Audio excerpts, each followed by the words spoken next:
Imagine lying in bed at night, your eyes wide open, your thoughts spinning like a wheel that won't stop turning. You try to rest, but all you feel is the weight of your problems, your worries, your pain. Maybe it's regret, maybe it's fear, maybe you're just tired of pretending everything's fine when it's not. But what if I told you that suffering, the very thing you're trying to escape, could actually be your greatest teacher? Tonight, you're going to hear ancient Buddhist wisdom that doesn't just explain why we suffer, but how that suffering can become the path to growth, strength, and inner peace. These aren't just calming words. They are powerful teachings passed down for thousands of years that can help you let go, reflect deeply, and slowly begin to transform the pain inside you. So, get comfortable. Let your body relax. Let your breath slow down. Because what you're about to hear isn't just a bedtime story. It's a path forward. A way to fall asleep, not with stress, but with purpose. Before we begin, make a quiet promise to yourself. Say it in your mind or write it down. Starting tonight, I choose to grow through my pain. I am ready. You're not just saying words, you're opening a door. Now take a deep breath. Let's begin. There's a quiet moment that hits us when the noise fades, when distractions fall away, and we're left alone with our own thoughts. It's in that silence that something deeper rises. Not the kind of silence that feels peaceful, but the kind that brings discomfort. A feeling in the chest, a tightness in the throat. That's suffering. And even if no one else sees it, we carry it everywhere. Loss, fear, loneliness, failure. It's all part of it. We're taught to fight it, hide it, escape it. But what if we've been looking at suffering the wrong way all along? What if suffering isn't a mistake, but the very thing meant to wake us up? In Buddhism, this isn't just an idea. It's the very first truth the Buddha ever shared, not to make us sad or hopeless, but to start showing us the way out. This is where real transformation begins, not by avoiding suffering, but by seeing it clearly and understanding what it's trying to teach us. Dukkha is the word used in the original teachings. It's often translated as suffering, but it means more than just pain. It speaks to the deep unease of life itself. That feeling that something is missing, that no matter how hard we try, we can't seem to hold on to happiness for long. Even the good times fade. That's dukkha. It's not a flaw in you. It's not a punishment. It's part of being human. And once we stop running from it, we can begin to walk through it. The Buddha didn't say life might include suffering. He said it does. It's the first noble truth. Life involves dukkha. But what most people miss is this. He didn't stop there. He taught it because he wanted us to understand that if we can see suffering for what it really is, it stops controlling us, it starts guiding us. When we stop blaming life for being hard and instead ask why it feels hard, something changes. Suddenly, every painful moment becomes a mirror. Every struggle becomes a lesson. And that's when we begin to grow. But this doesn't mean we accept suffering and just sit in it. That's not what the Buddha taught. He never said, stay in your pain. He said, understand it. That's the key. When we understand suffering, it starts to dissolve. And more than that, it starts to show us the way to freedom. Suffering teaches us how much we cling. It shows us where we attach our happiness to things that don't last. A relationship, a title, a dream of how life should be. And when those things shift, or break, or disappear, we break with them. Not because life is cruel, but because we never learned how to hold life gently. We hold tight, and tight things crack. Dukkha also exposes the illusion of control. So much of our pain comes from thinking we can make life perfect, if only we work hard enough or love hard enough. But life doesn't work that way. It's always changing.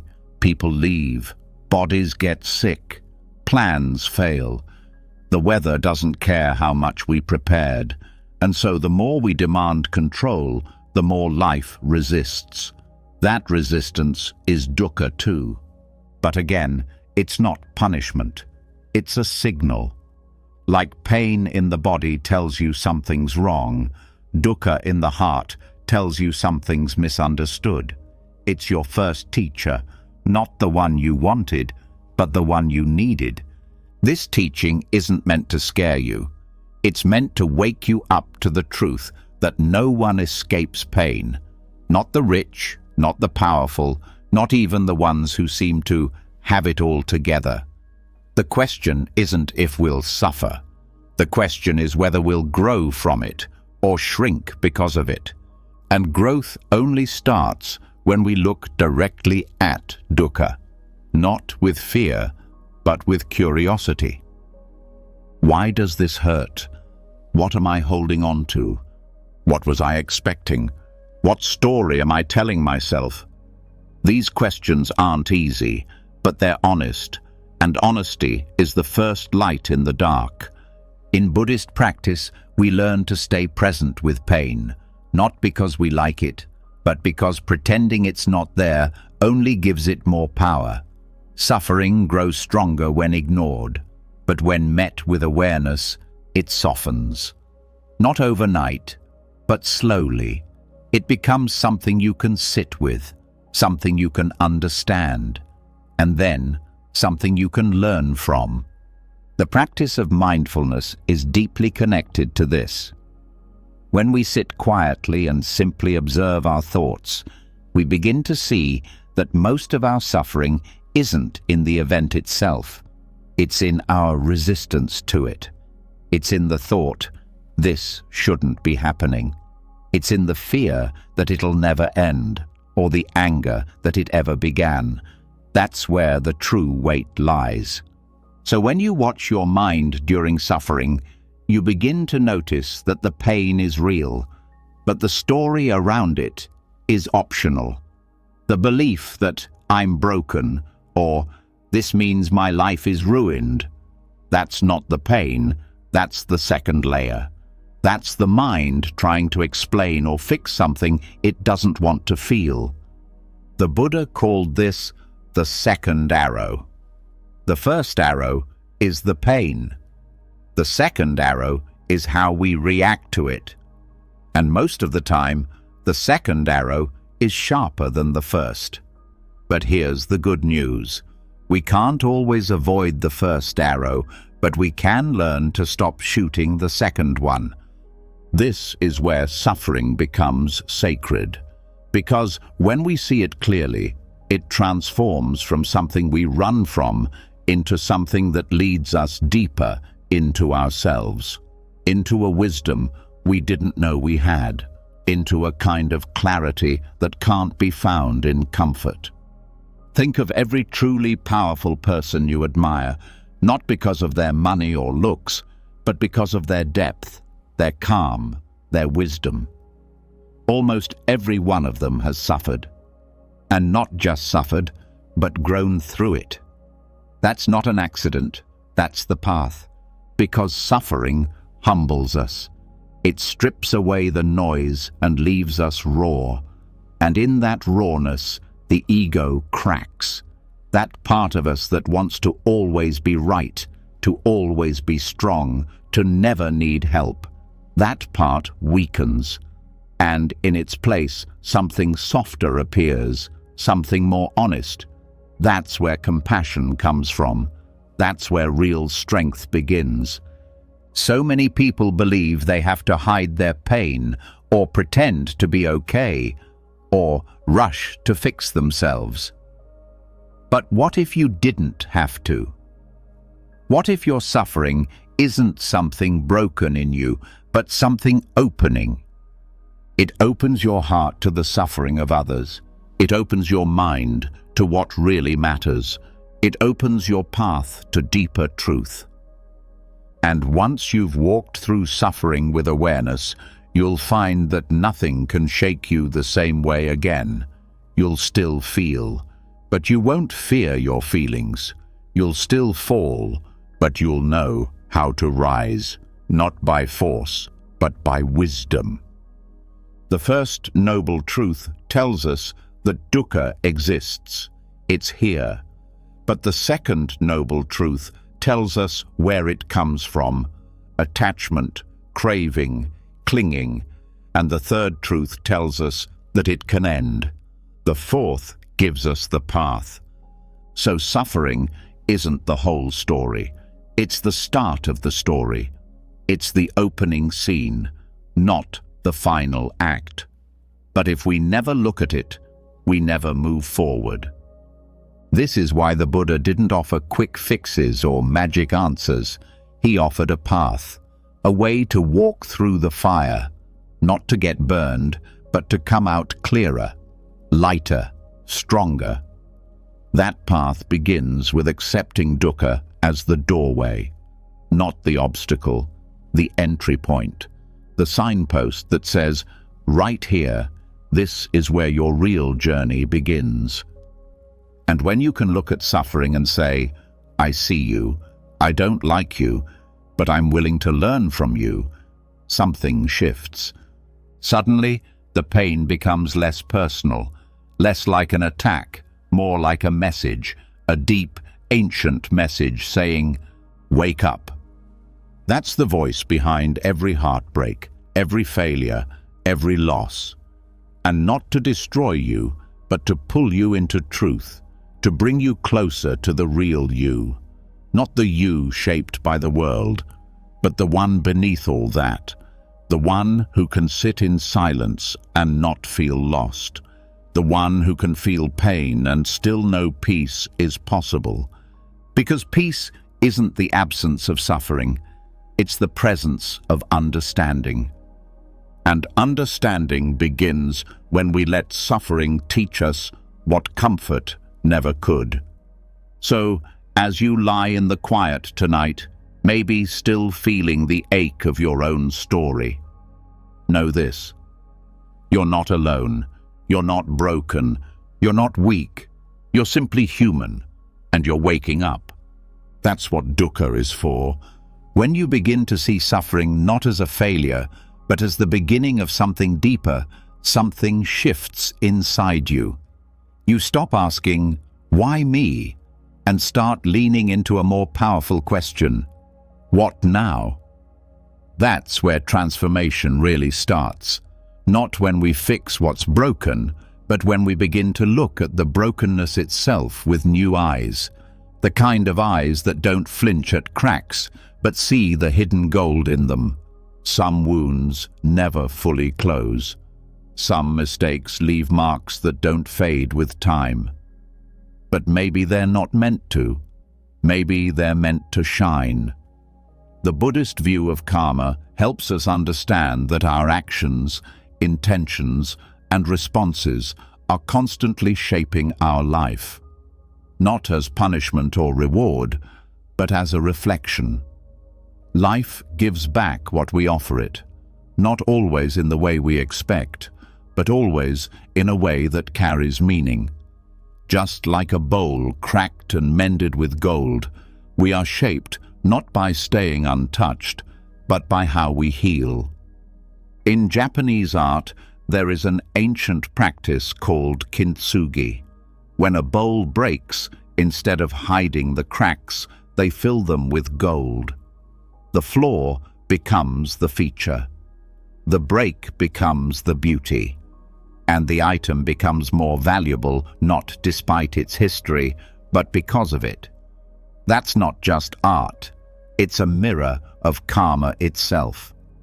Karma doesn't mean everything is predetermined. It doesn't mean every painful thing that happens is something you deserved. What it does mean is that the way you respond to life's cracks determines whether they stay as open wounds or become golden seams. Karma is not fate. It's process. It's the law of cause and effect. But what most people miss is that karma is not just about the past. It's also about the future you're creating in every moment, especially in how you deal with pain. Let's say your life has broken open through heartbreak, illness, loss, failure. It's tempting to wish it never happened, to try and go back to how things were before. But what if there is no before worth returning to? What if the breaking was necessary for a new kind of strength to emerge? The teachings of karma ask us to look closely at what's happening within us, not to find blame, but to find clarity. If every moment holds the seed of a result, then the way we carry our wounds matters just as much as the wound itself. Are we holding it with bitterness, or are we using it as a chance to become more aware, more patient, more open? Every moment of pain is a chance to plant something new. That's the gift hidden in the discomfort. Most people don't see it because they're rushing to fix the pain or bury it.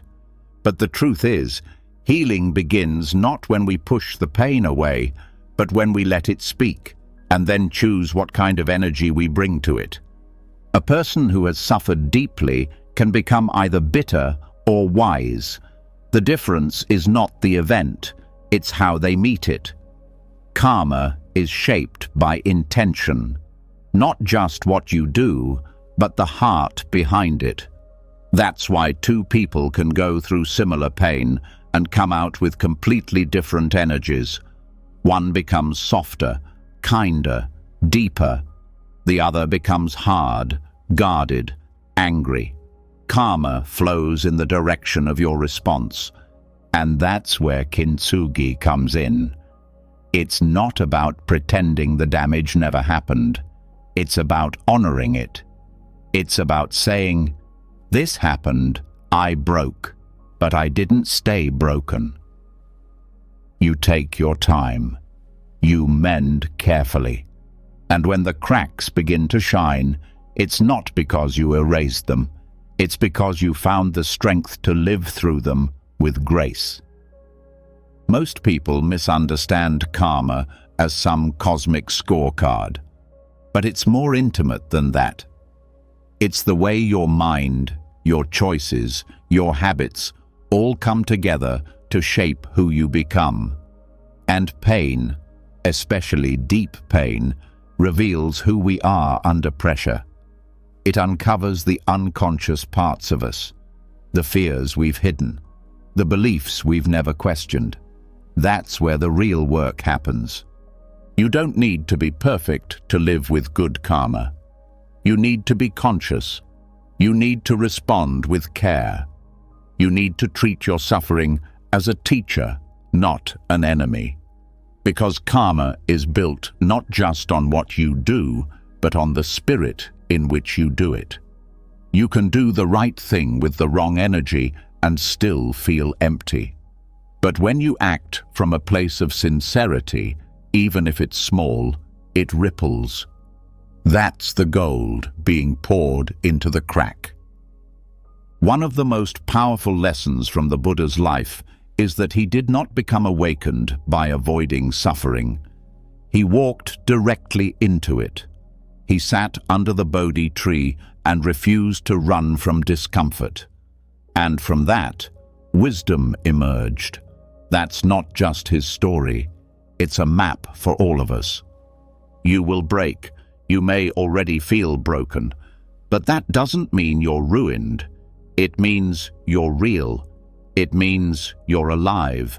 And it means you now have the chance to craft something new, not just put the pieces back together, but to do it with intention. We don't choose all our suffering, but we do choose the story we build around it. We choose whether to let it shrink us or reshape us. And if we see the crack as a curse, we hide it. We bury it. We spend years trying to convince the world we're still whole. But when we see the crack as part of the design, as part of the path, we stop hiding. We slow down. We begin to live in a different way. Maybe your biggest heartbreak was the start of your spiritual path. Maybe your illness brought you closer to presence. Maybe your failure forced you to let go of the image you clung to and made space for something more honest to grow. These aren't accidents. These are karmic invitations. It doesn't mean we glorify pain. It means we stop wasting it. We let it mature us. We let it teach us about what really matters. And then we pour gold into it, not through perfection, but through awareness. Karma is not only shaped by what happens to you, but by what you become as a result of it. The broken bowl doesn't become art until someone takes the time to mend it with care. That's your role. You are both the broken bowl and the artist holding the gold. This also teaches us something else, that pain gives you the chance to grow not just for yourself, but for others. Every time you meet suffering with awareness, you develop compassion. And every act of compassion ripples outward. That's karma too. Your healing becomes someone else's light. Your story becomes someone else's hope. In Buddhism, this is why the Bodhisattva path is so honored, not just awakening for oneself, but using one's own suffering as a bridge to help others. The cracks become connection points. They become places where your experience becomes wisdom, and that wisdom becomes service. That's karma turning into something radiant. You won't always see the results right away. Karma doesn't work on your schedule. But every thought, every breath, every small act of turning toward growth adds to the pattern. The cracks begin to shine long before anyone else notices. But you will feel it. You'll begin to feel a strength that doesn't come from armor, but from honesty. A peace that doesn't come from control, but from surrender. That's the real beauty of karma. It's not just about what happens in the next life. It's about what happens in the next moment. Will you choose to harden or soften? Will you numb or feel? Will you rush to cover the crack or patiently fill it with gold? This is the art of healing, not quick fixes, not pretending it didn't happen, but returning to your broken parts with care, with warmth, with presence, and trusting that in time those very wounds will shine.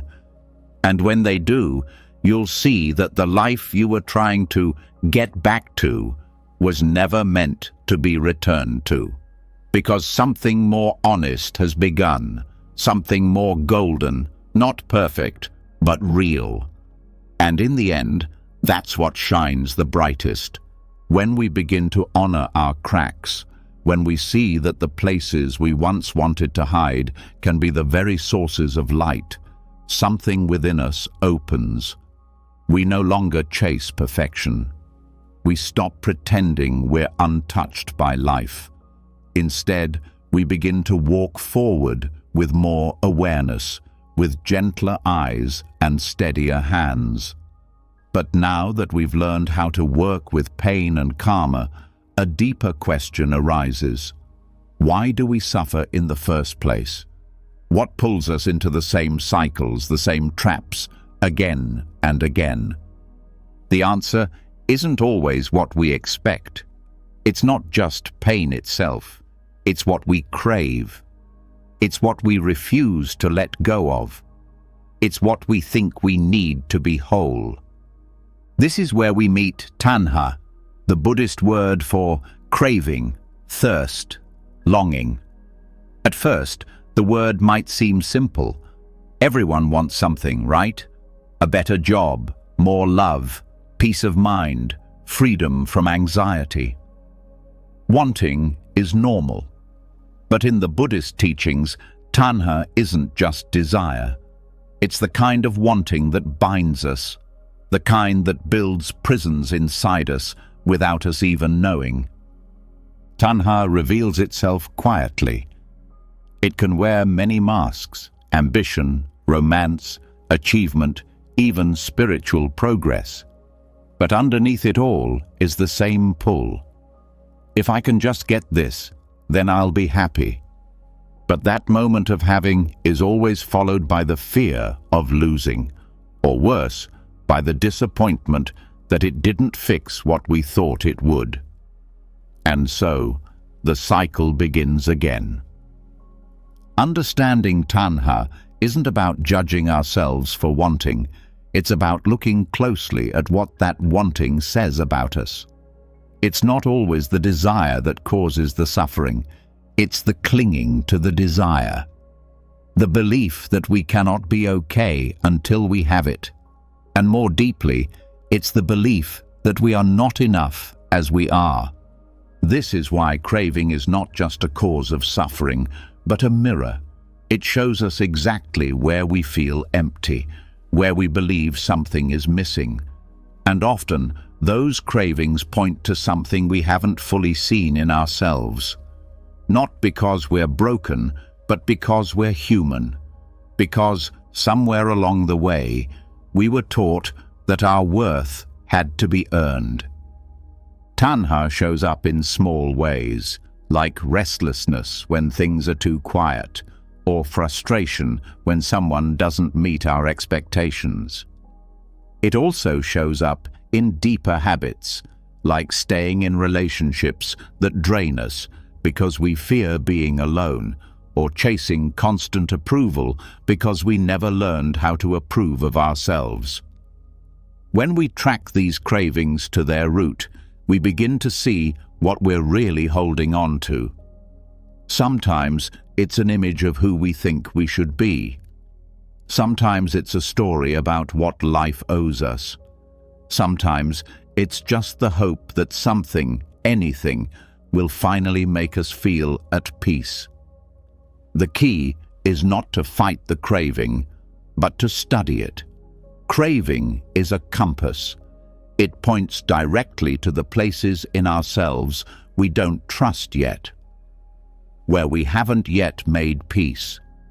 If we're always reaching for control, maybe it points to a deeper fear of chaos. If we're always longing for attention, maybe it reflects a wound from being unseen. Each craving carries a message. The question is whether we're willing to listen. When we sit with Tanha instead of obeying it, we create space, and in that space, something powerful happens. We begin to ask, is this craving true? Will this thing really give me what I need? Or am I trying to fill a deeper hole with the wrong kind of answer? That's the beginning of wisdom, not rejection of desire, but clear seeing. This doesn't mean you have to live without wanting anything. Desire can also be beautiful. It can guide us toward meaning, love, and service. But what makes the difference is awareness. When desire becomes attachment, it hardens, it becomes rigid, it stops flowing. And when we don't get what we crave, or when we do and it fades, we suffer. Not because life has failed us, but because we've placed our peace in something temporary. The Buddha taught that there are three kinds of craving: craving for pleasure, craving for existence, and craving for non-existence. Each one hides a deep message. The craving for pleasure tells us we want to escape discomfort. The craving for existence shows we're afraid to be nobody. The craving for non-existence reveals our desire to end pain by ending awareness itself. All three point to the same misunderstanding, that peace lies outside of us. When you begin to look at your life through the lens of craving, things become clearer. That moment of irritation with someone, is it really about them?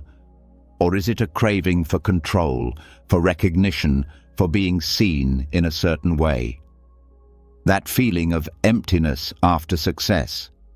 Maybe it's not failure, but the realization that the craving you thought would satisfy you only led to more craving. And that's not your fault. It's how the mind works when it's not seen clearly. Tanha is sticky. It grabs, it holds, it promises. But when you meet it with presence, it begins to soften. And this is where mindfulness becomes essential. Because mindfulness doesn't just help you see your thoughts, it helps you feel your cravings without needing to follow them. It's the space between wanting and doing, and in that space is freedom. Every time you pause before acting on a craving, you weaken its grip. You begin to reclaim your power from it. You say, "I see you, I hear your voice, but I don't have to believe your story." And then you can choose. That's liberation, not the absence of desire, but the absence of being controlled by it. This is also where compassion becomes important. When you look at your cravings, don't look with shame. Look with tenderness, because every craving, at its root, is a younger part of you reaching out for comfort, safety, love. It's trying to protect you in the only way it knows how. The more you understand that, the more gently you can meet it. And the more gently you meet it, the more it transforms. You may find, over time, that the craving dissolves, not because you fought it, but because you gave it what it truly needed: attention. Not distraction, not indulgence, not suppression. Just clear, warm attention. And as the grip of craving loosens, what emerges is not emptiness, but a different kind of desire. A cleaner one, a desire to grow, to be of service, to love deeply without needing to possess. A desire not rooted in lack, but in wholeness. That's the shift. From craving to intention, from grasping to offering. This is how Tanha becomes a compass. Not one that pulls you blindly, but one that teaches you. Shows you where you're still building your house on sand. Shows you what you've mistaken for truth. And in doing so, it helps you rebuild on rock. On something steady, something unshakable. The deeper your awareness grows, the more clearly you see the difference between fleeting craving and lasting purpose. One exhausts you, the other fuels you. One promises and disappoints, the other deepens and grounds. And the only way to tell the difference is by turning inward and watching. Not once, but again and again, because Tanha doesn't disappear overnight. It arises again and again. That's not failure. That's the path. Each time it returns, it brings with it a new chance to understand yourself, a new chance to let go, a new chance to grow a little lighter, a little freer, a little more whole. And if you stay on this path with honesty, you'll begin to notice something unexpected. Peace doesn't come when all your cravings are fulfilled. Peace comes when your relationship to craving changes, when you can smile at it, thank it for what it taught you, and then let it pass. There is something powerful in knowing that the very thing that once caused your suffering can now point you to freedom. Tanha doesn't need to be your enemy. It can be your mirror, your guide, your silent teacher. Not because it's right, but because it shows you where to look deeper. And when you do, you'll find that the answers you were chasing in the outside world were always waiting quietly within you.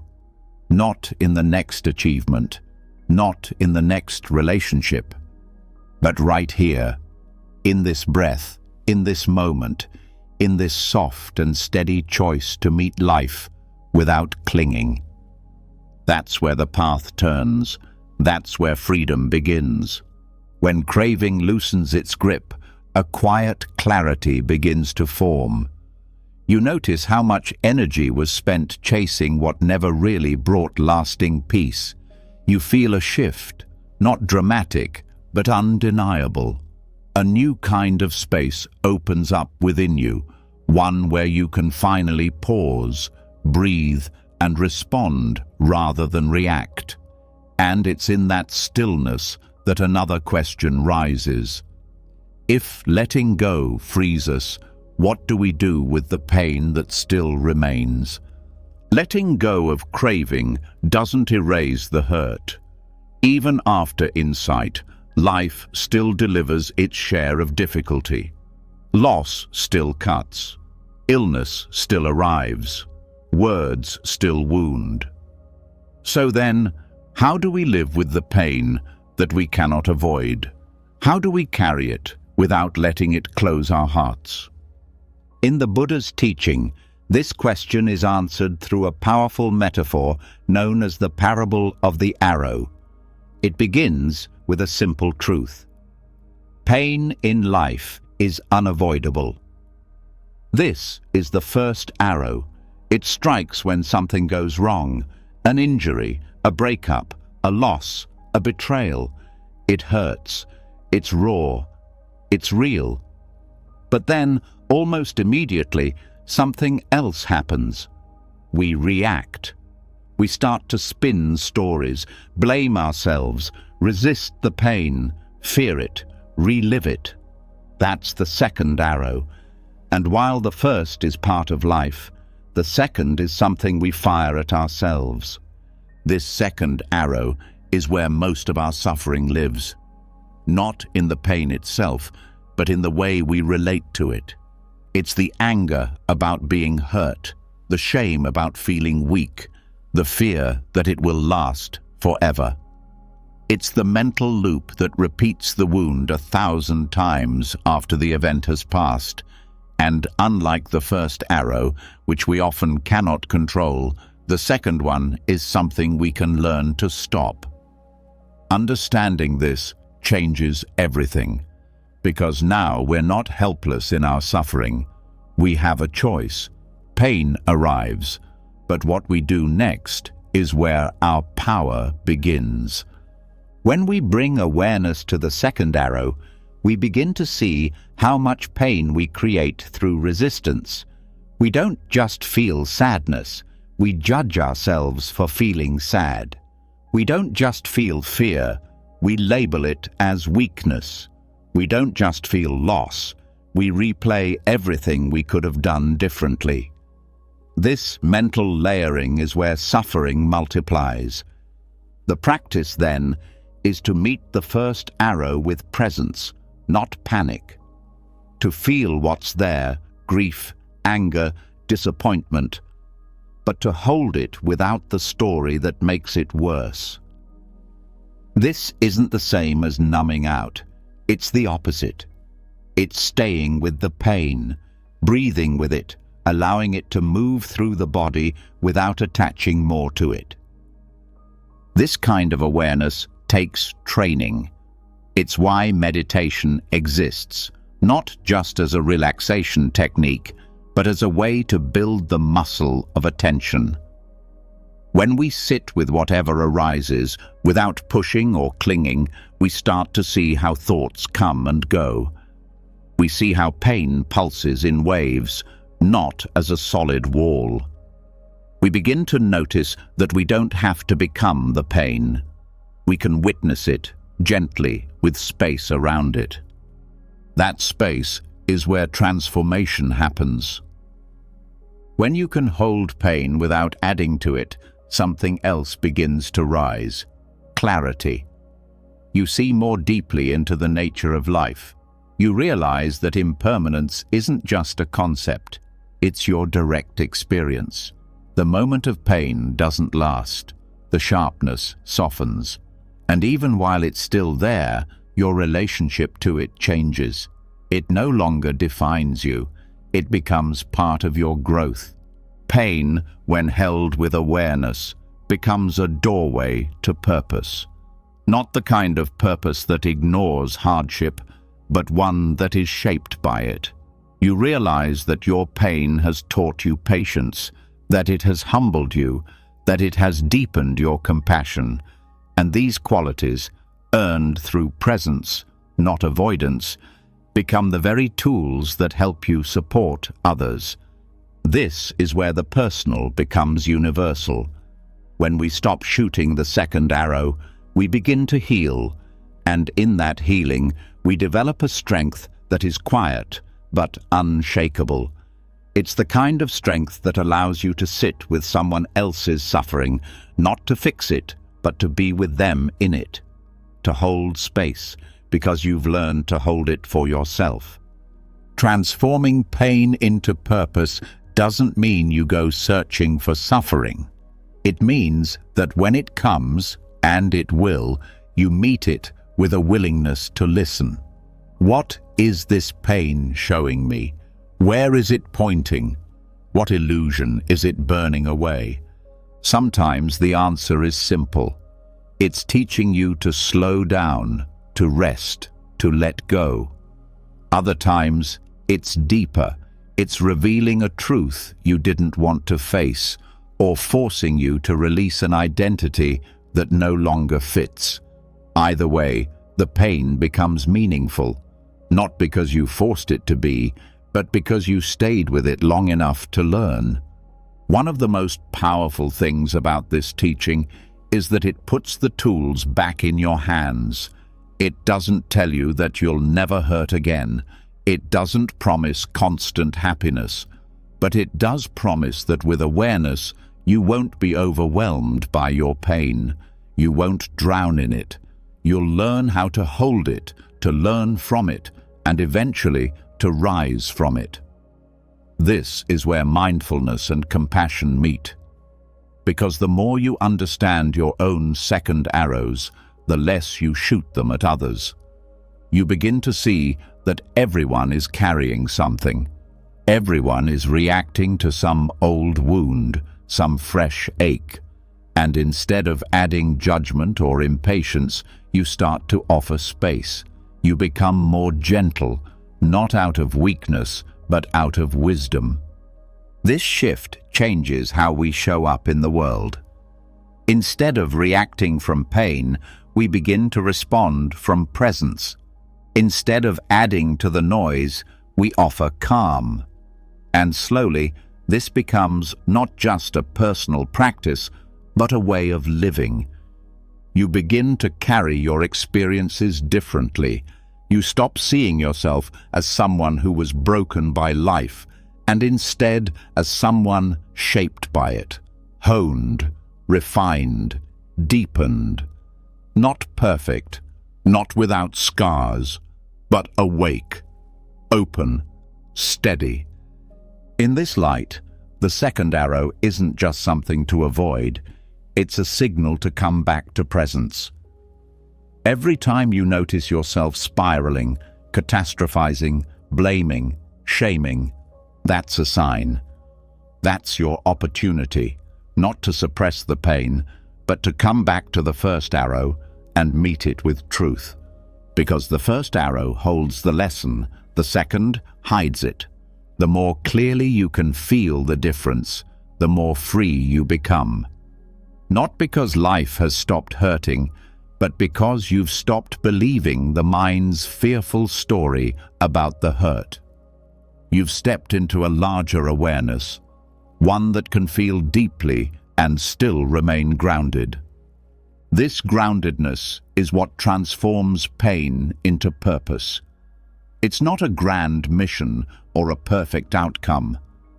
It's the quiet decision to stay present, to keep showing up, to keep walking even when the road feels hard, and to know that every step you take in awareness is a step out of suffering and into truth.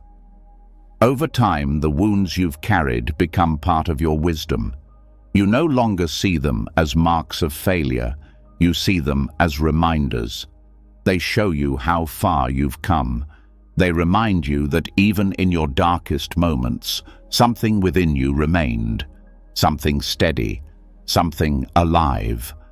And that's your purpose, not something you have to invent or chase, but something that grows naturally from meeting life as it is, from turning toward your pain instead of away from it, from allowing it to shape you, soften you, awaken you.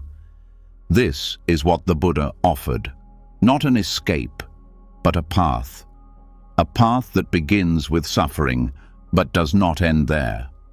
A path that leads through awareness, through compassion, and into a life of deeper meaning.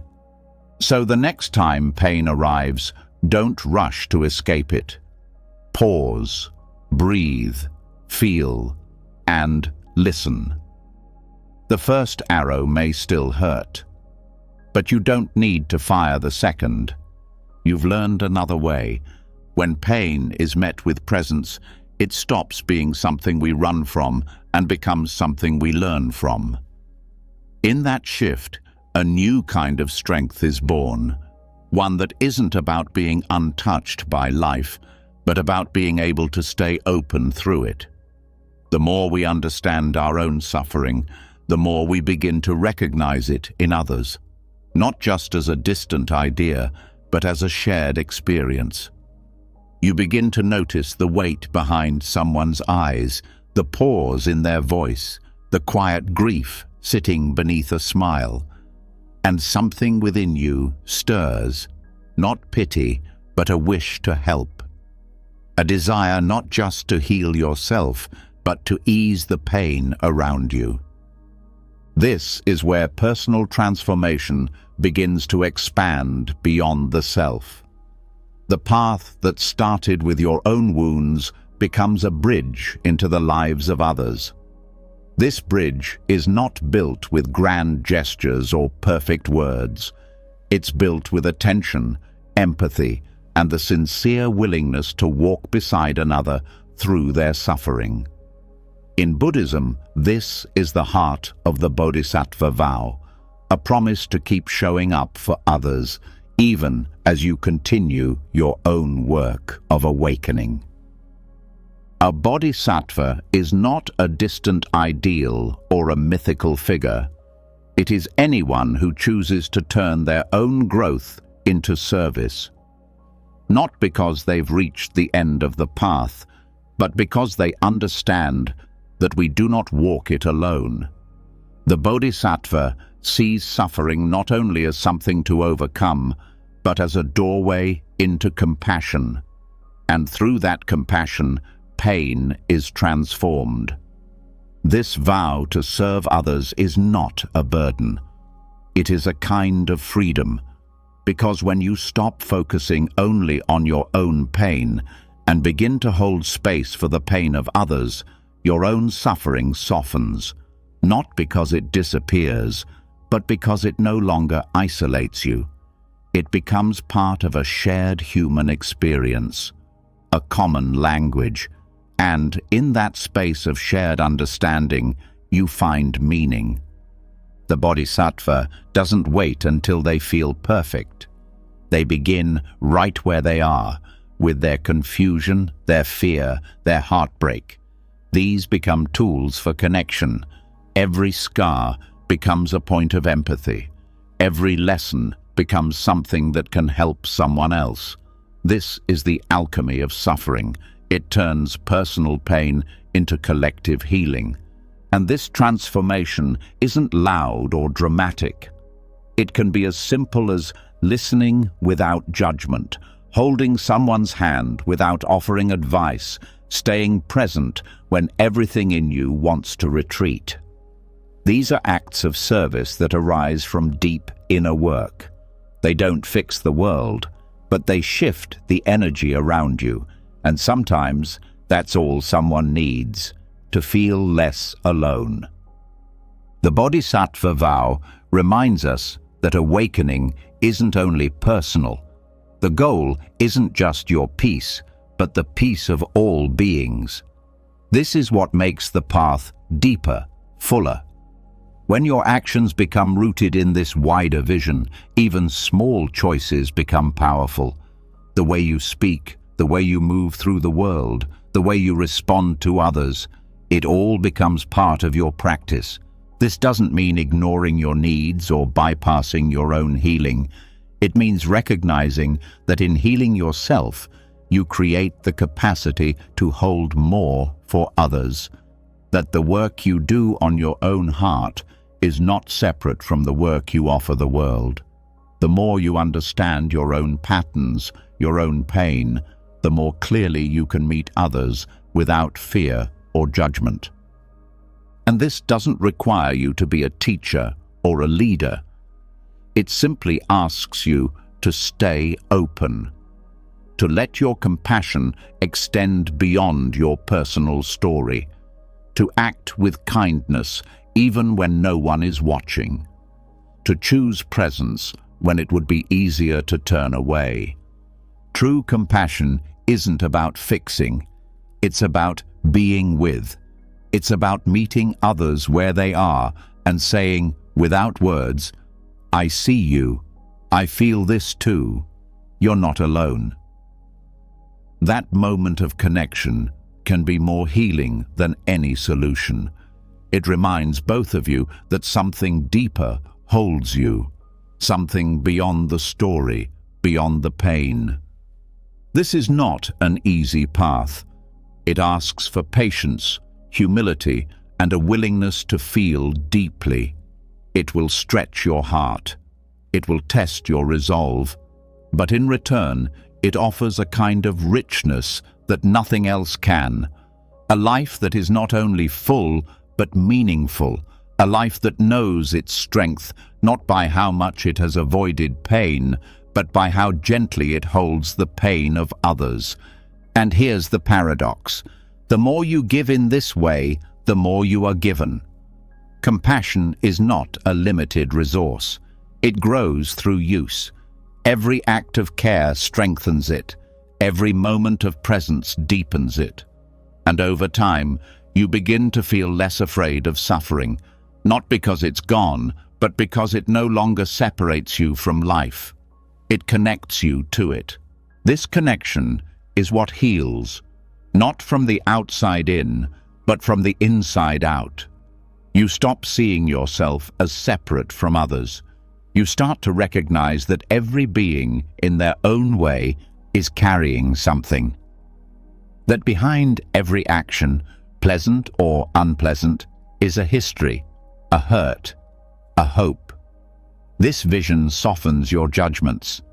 It turns irritation into curiosity, distance into closeness. When you live with this kind of awareness, your presence becomes medicine, not flashy, not dramatic, but steady, quiet, trustworthy. People begin to feel safe around you, not because you have answers, but because you have space. You become a refuge, not by removing pain, but by staying close to it without fear. The Bodhisattva vow invites us to live like this, to not turn away, to not close down, to stay rooted in our own practice while extending our heart outward. It's a vow that is renewed again and again, not once, not in words alone, but in every choice to love when it would be easier to judge, to show up when it would be easier to hide. And while this path can feel heavy at times, it is also deeply joyful, because nothing brings more peace than knowing your life matters, not in a grand sense, but in the quiet ways that you touch others, a smile, a kind word, a patient pause. These things matter. They ripple. They stay. As you walk this path, you will discover that your own healing is no longer separate from the healing of the world.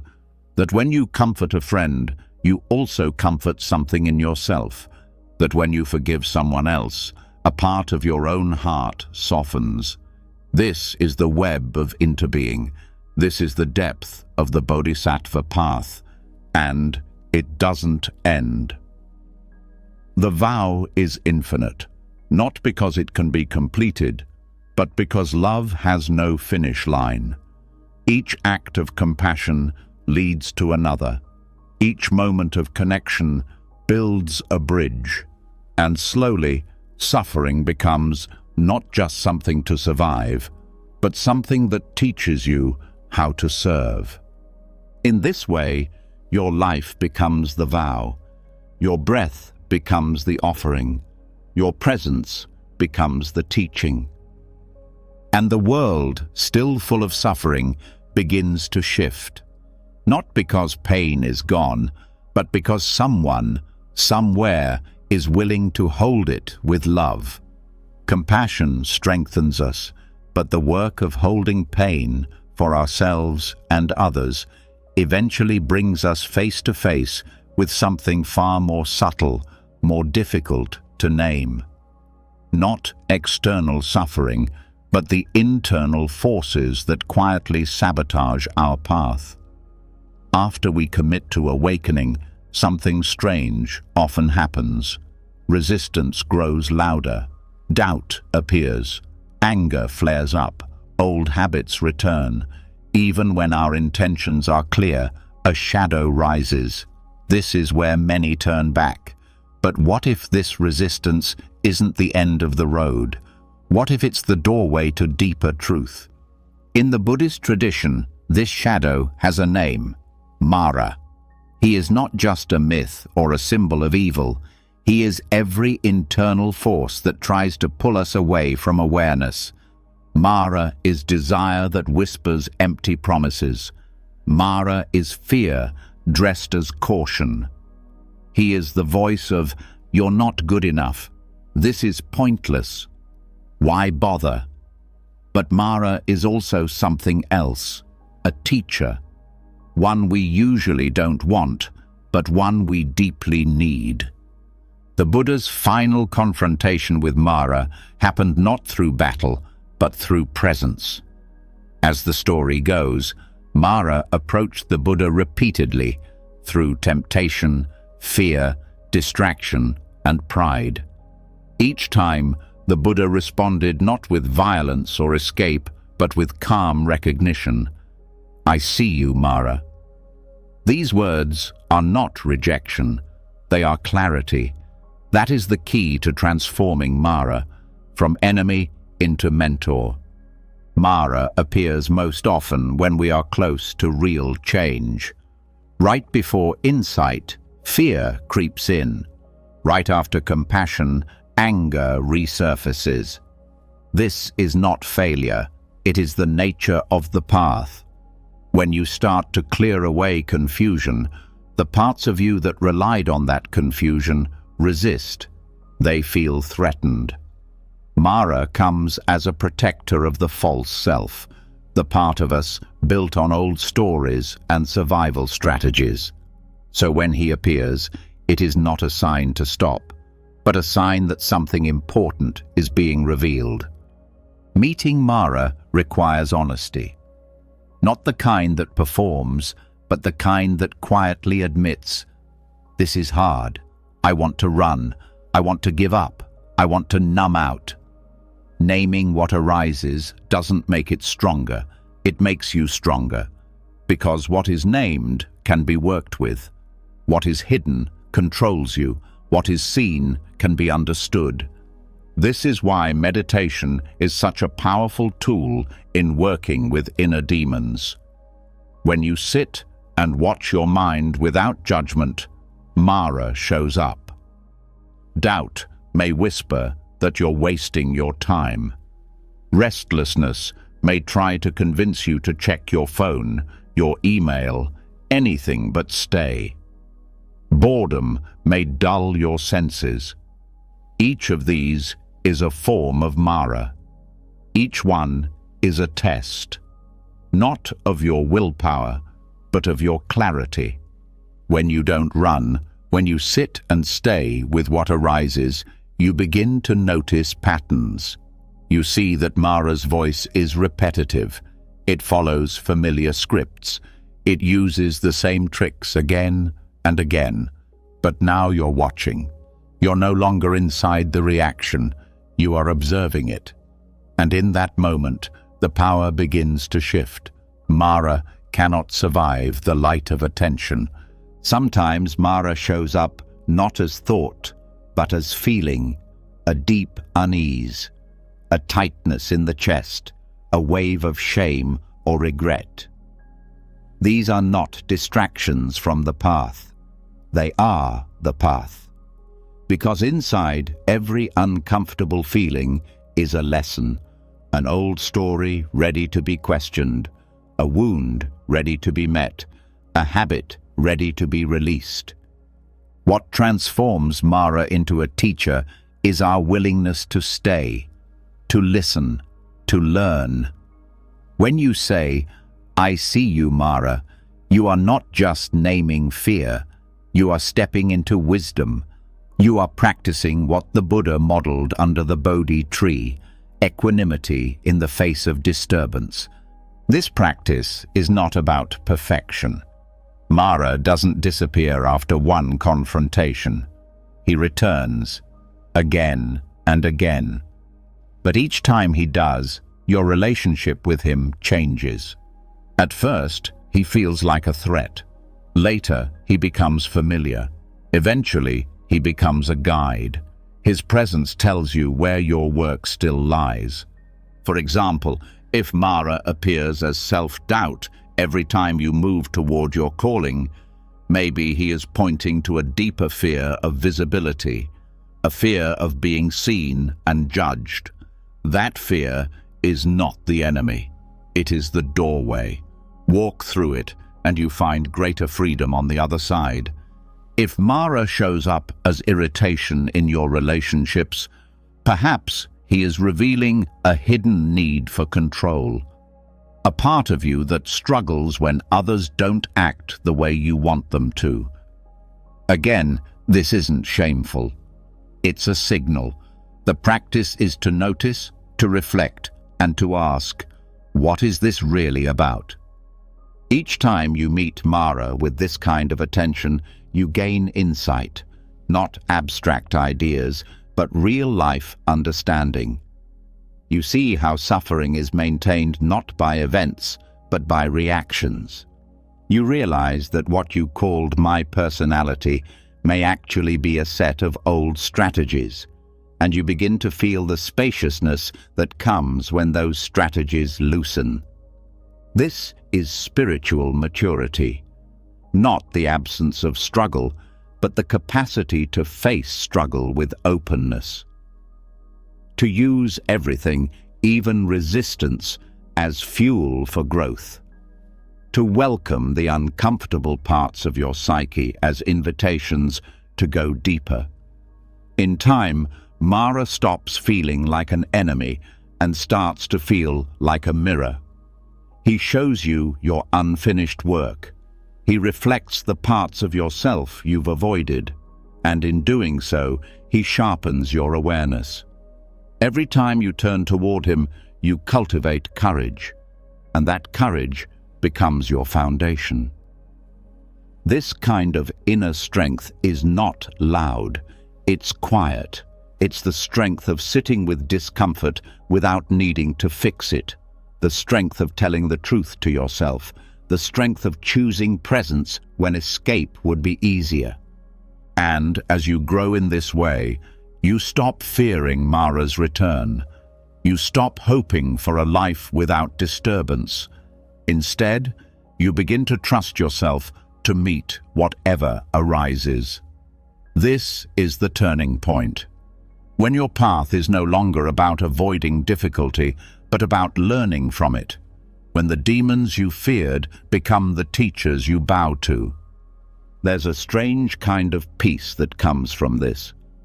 Not because life becomes easy, but because you are no longer at war with your own mind. You no longer need everything to go perfectly in order to feel okay. You no longer see inner chaos as a personal failure, but as part of the work. And from that peace, new qualities emerge. Patience, because you've seen how long real transformation takes.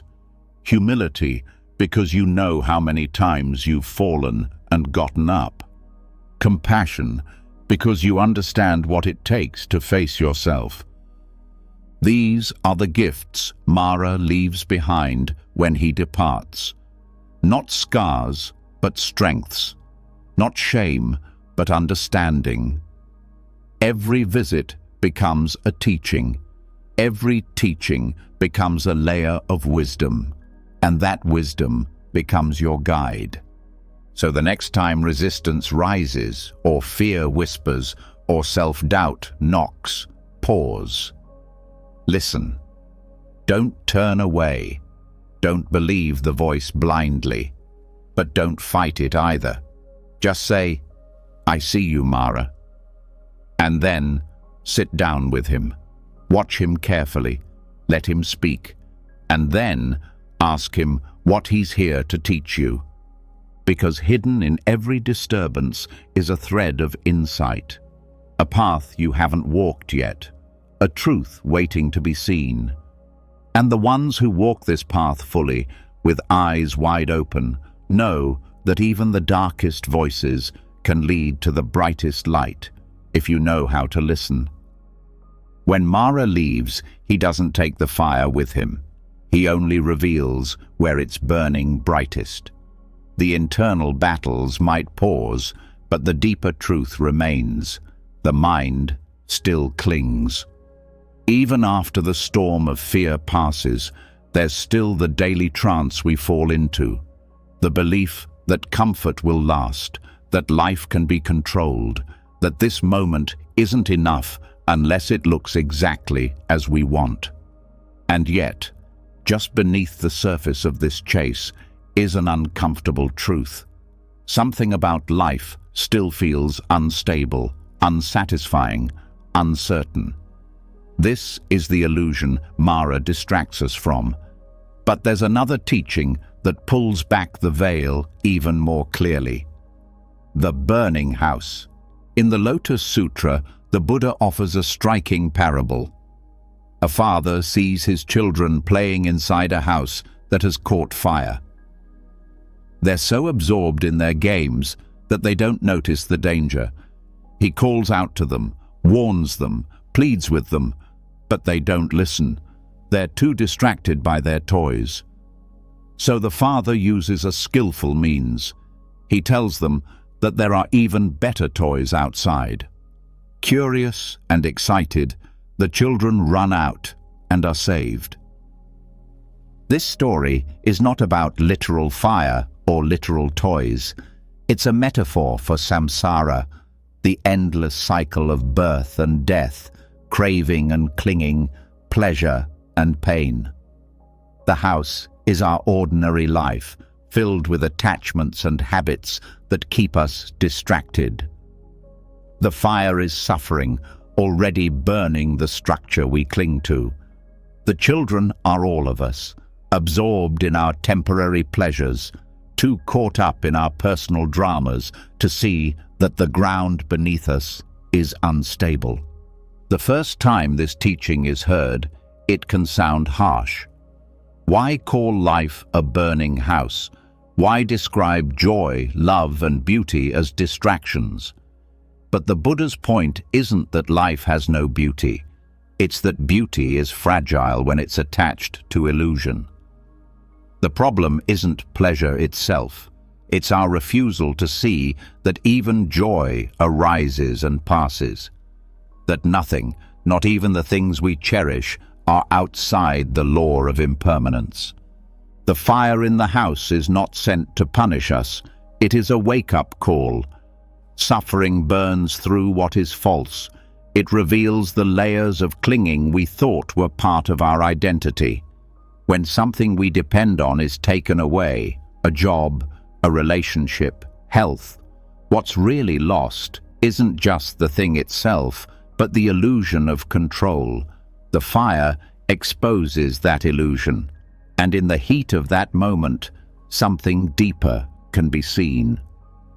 Many people don't realize they're in the burning house until everything they clung to starts falling apart. That's when questions begin to arise. Why does nothing feel lasting? Why am I always chasing the next thing? Why does comfort not satisfy me for long? These aren't signs of failure, they are signs of awakening. In Buddhist practice, they're the first cracks in the trance of samsara. Samsara doesn't mean the world is bad. It means the world, when misunderstood, becomes a trap. When we seek permanence in impermanent things, we suffer. When we demand stability from what is always changing, we are disappointed. This is not because life has betrayed us, but because we asked it to be what it cannot be. The children in the burning house aren't wrong for playing, they're just unaware. The father doesn't punish them. He uses wisdom.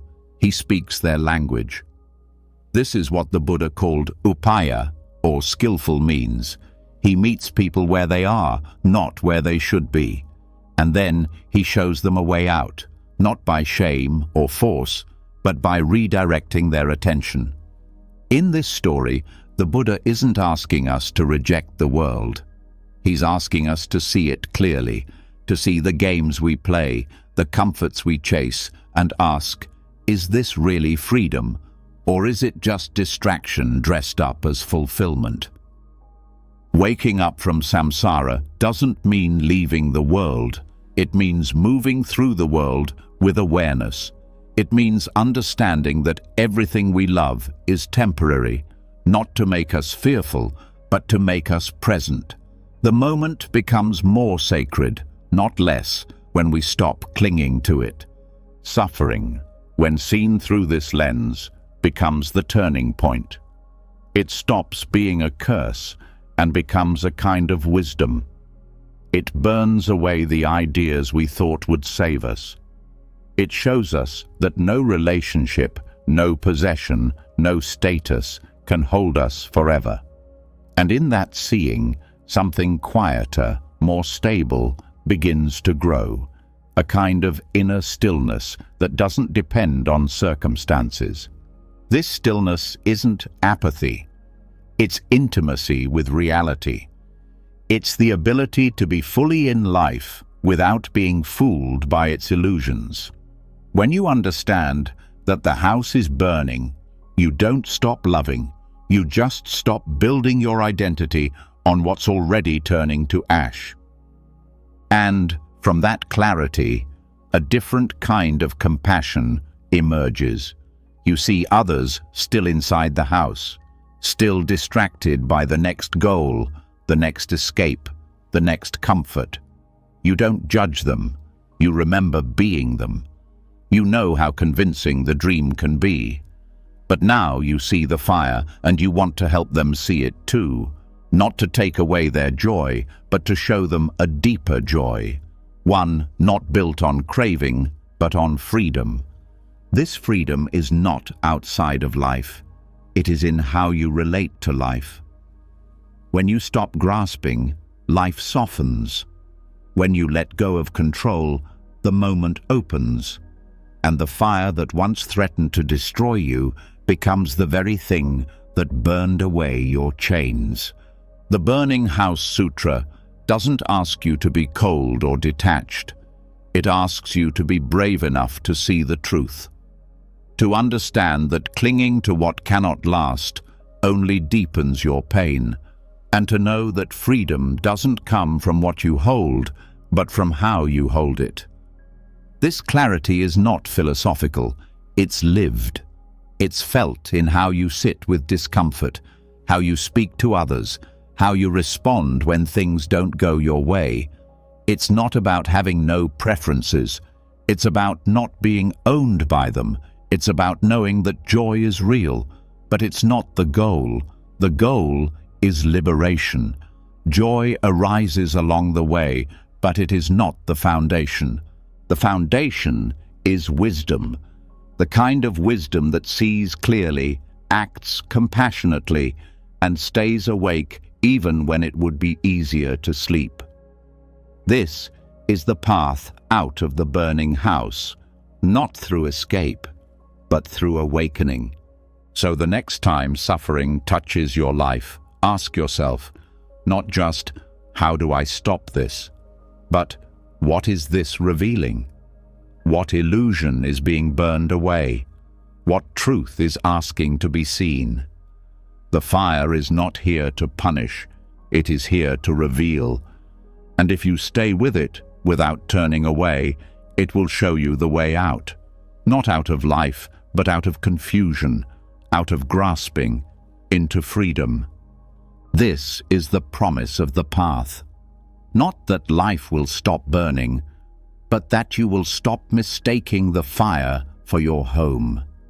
Seeing through the burning illusions of samsara is not the end of the path. It is the clearing of ground. Once the flames reveal that what we clung to cannot hold, a deeper truth waits in the ashes. It is not a truth of despair, but one of freedom. The fire doesn't just take away what is false, it exposes that the self we thought was suffering is not as solid as it once seemed. What if the suffering you feel is not just about what's happening, but about who you think you are in the middle of it? This is where the teaching of shunyata, or emptiness, becomes essential. Not emptiness as cold or meaningless, but emptiness as spaciousness, as possibility. In Buddhism, to say something is empty is not to say it doesn't exist. It's to say it doesn't exist independently, permanently, or in isolation. Everything is empty of fixed essence. Everything arises through causes and conditions, and that includes the self. When suffering takes hold, it feels personal. It feels like I am suffering, I am broken, I am stuck. The I feels real, and the pain becomes a story that wraps tightly around it. But when you begin to observe the self with clarity, something surprising happens.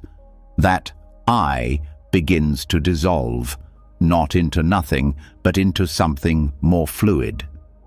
You begin to see that the suffering self is not a permanent identity. It is a construction, one built from memory, from emotion, from thought. And when those elements shift, so does the self. This doesn't mean your experience isn't real. It means that the one experiencing it isn't fixed. You are not the same person from moment to moment. Your reactions, your beliefs, even your sense of being wounded, they all shift depending on conditions. The pain is real, but the person who hurts is not as solid as you assume. Emptiness reveals that the self is a process, not a possession. It is dynamic, not static. This understanding doesn't erase you, it liberates you. Because the suffering self depends on a story. This is who I am. This is what happened to me. This is what it means. But when you look closely, those stories unravel. The mind repeats them, but they are not absolute truths. They are interpretations, patterns, mental habits. The power of shunyata is that it invites you to question not just your pain, but the foundation it rests on. Who is suffering? Is it the same you from yesterday, or from childhood, or from 5 minutes ago? When you meditate deeply, you can observe how even your identity flickers. Thoughts arise and pass. Emotions come and go. Body sensations shift. The sense of I moves with them. It's not one thing. It's a collection of things, moving. Seeing this clearly brings a kind of relief. Because now, when suffering arises, you can meet it with space. You can say, "This is pain, but it is not mine in the way I thought. It is part of the conditions arising now, and it, too, will change." You stop clinging to the identity of the sufferer. You stop turning temporary feelings into permanent definitions. This doesn't make you passive. It makes you wise. It gives you the ability to respond without being trapped. You no longer have to defend the wounded self, prove it, justify it, or protect it. You can let it soften. And in that softening, something larger can be felt, a kind of awareness that holds the suffering without becoming it. This awareness is what remains when the self relaxes. It's not a thing. It's not a new identity. It's more like open space, clear, calm, spacious. It doesn't fix pain, it surrounds it. And in that surrounding, the pain begins to lose its tight grip. One of the core teachings related to emptiness is the absence of inherent existence. Everything exists in relation to something else. A thought needs a thinker. A pain needs a body. A feeling needs context. But none of these parts are permanent. They are dependent. They are conditioned. And that means they are free to change. When you apply this to your suffering, you begin to notice that your pain is not a solid object. It is an unfolding, an energy, a process. And processes are not personal. They are part of life, just like waves are part of the ocean, but not the ocean itself. This view transforms the way you relate to difficulty. Instead of taking it as a personal failure, you see it as a temporary convergence of conditions. This isn't detachment in the cold sense. It's clarity in the warm sense. You still care, you still feel, but you don't collapse into it. The identity of the wounded one is especially sticky. It clings through stories, through memory, through the need to make sense of pain. But when you begin to see that even this identity is empty, you stop being trapped by your past. You realize that even deep pain does not define you. It visits you, it shapes you, but it does not own you. Emptiness also opens the door to interconnection, because if the self is empty of fixed essence, then so is everyone else. And that means we are all flowing processes, bumping into each other, influencing each other. Your suffering isn't separate from others. Their pain isn't separate from yours. This is not poetic. It is direct reality. The more you see the emptiness of the self, the more you sense your connection to everything. And from that connection comes compassion, not as a duty, but as a natural response. You stop asking, "Why me?" and start wondering, "How can I meet this with wisdom?" Because you know it's not just about you. Your clarity helps others. Your presence ripples out. This is the real beauty of emptiness. It doesn't remove you from the world. It places you right at the heart of it, with less fear, less grasping, and more availability. You are not stuck in your identity. You are free to respond, free to change, free to grow. In practice, this means watching your mind with care, noticing when a strong feeling arises and asking, what story is this attached to? What part of me is clinging? Is this the whole truth, or just one passing view? You pause, you breathe, you soften your grip. Over time, the suffering doesn't go away completely, but its weight shifts. It becomes lighter. Not because the circumstances change, but because your sense of self has changed. You're not the same person holding it. You're not holding it in the same way. This is the liberation that shunyata offers. Not an escape from life, but a re-entry into life without the burden of a fixed self. You move more freely, speak more honestly, love more openly, because you're no longer protecting a permanent identity. You're living as a dynamic expression of awareness. And this expression, this moving self, doesn't need to be perfect.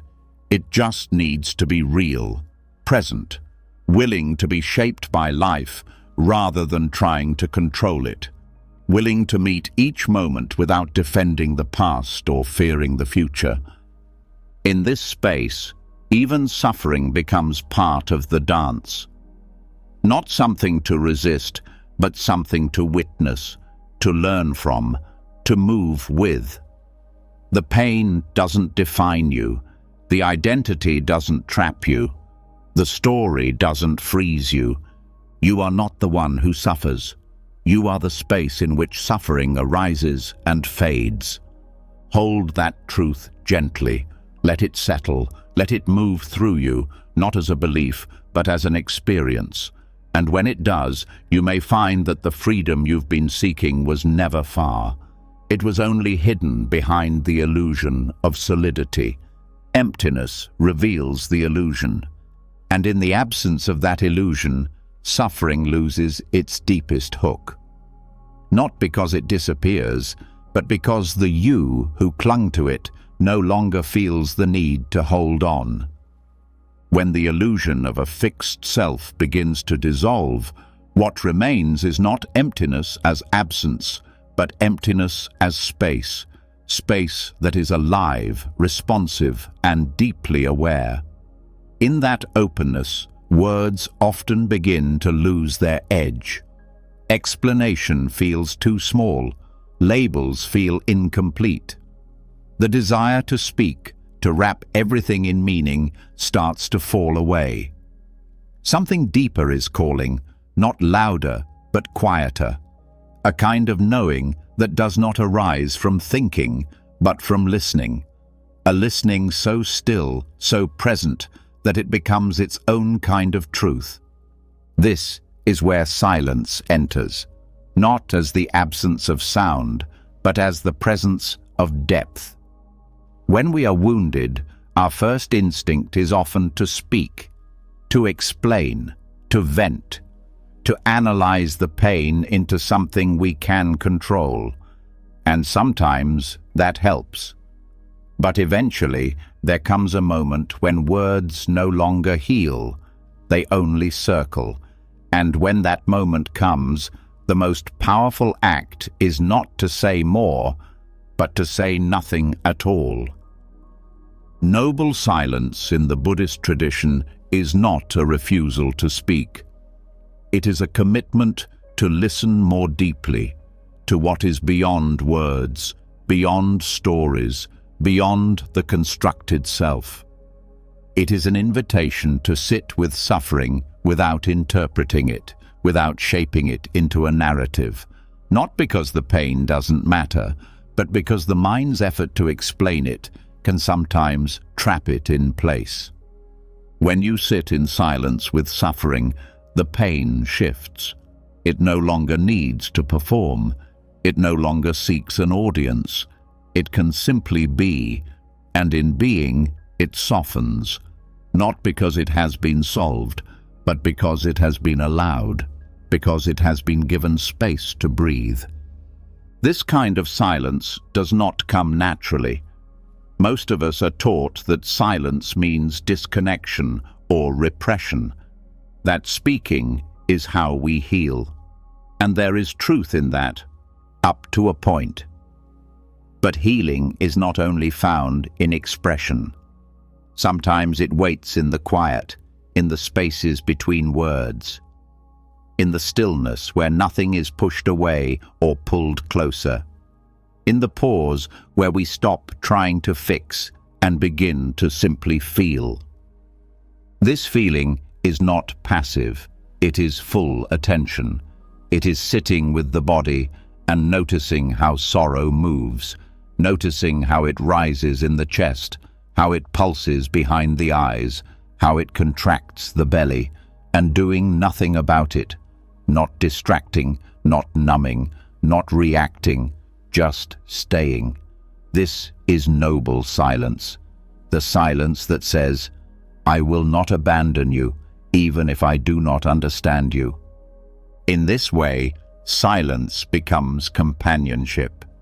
It becomes presence without pressure. When we offer it to ourselves, we stop demanding quick answers. We begin to trust the wisdom of the body, of the breath, of the present moment. We begin to see that healing does not always arrive as clarity. Sometimes it arrives as peace. And when we extend noble silence to others, something even more profound happens. We stop trying to fix their pain with advice or reassurance. We stop filling the space with our own discomfort.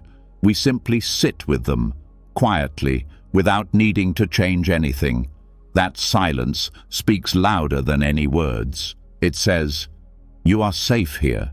You are seen. You are not alone." This is the silence of compassion, not empty, but deeply full, not cold, but warmly aware. It holds without gripping, it receives without judging, and it listens, not just with the ears, but with the heart.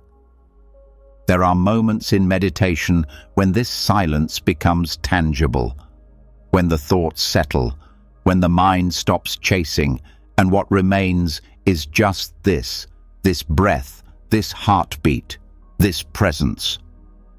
In those moments, understanding arises, not from logic, but from direct contact. Insight that is felt, not thought. Truth that needs no explanation. Noble silence is not escape. It is the opposite of avoidance. It is turning fully toward experience and choosing to meet it without commentary, without interruption, without the mind's usual defense mechanisms. And in doing so, we discover that so much of our suffering was amplified by noise, by the inner dialogue, the self-criticism, the rehearsed explanations. In silence, those patterns become visible. You begin to hear how the mind tries to fill the space, how it narrates your emotions, spins theories, jumps to conclusions. But when you choose not to follow, not to add more, those patterns begin to fade. What remains is presence, and presence in its purest form is healing. Silence also teaches patience. In a world that values speed, productivity, and certainty, silence slows us down. It reminds us that growth is not linear, that clarity does not always come on demand, that sometimes the most important truths ripen in their own time, and our job is simply to wait, to stay open, to trust the unfolding. In this way, noble silence becomes a spiritual practice, a discipline of not reacting, a training in awareness. It shows us where we still cling, where we still resist, where we still demand that life fit our preferences. And it helps us release those demands gently, without force. The more we practice this kind of silence, the more we come to appreciate its richness. We begin to crave it, not as withdrawal, but as return. Return to the self beneath the stories. Return to the breath beneath the thinking. Return to the moment that holds everything without needing to explain any of it. And from this place, action becomes wiser. Words, when they do arise, are more intentional. Emotions, when they are felt, are less overwhelming, because the silence has given us space to see clearly, to feel fully, to choose consciously. In times of deep suffering, silence can be the most faithful companion. It does not promise to remove the pain, but it stays, it watches, it breathes. And in that stillness, something begins to heal, not because we understand it, but because we have allowed it. Allowing is the essence of noble silence. Not fixing, not analyzing, not escaping, just allowing. And in that allowing, we begin to hear the quiet wisdom that has always been there, beneath the words, beneath the noise, beneath the identity. This is not the silence of suppression. It is the silence of intimacy, the silence of being fully here. And when suffering is met with that kind of silence, it no longer needs to shout. It begins to settle. It begins to soften. It begins to speak, not in language, but in insight. The journey through pain is not always a path of answers. Sometimes it is a path of listening. And noble silence is the doorway. It leads us not away from suffering, but into the depth of it, with kindness, with patience, with stillness. And from that depth, something unshakable grows. That is the language of silence. It cannot be taught, only experienced.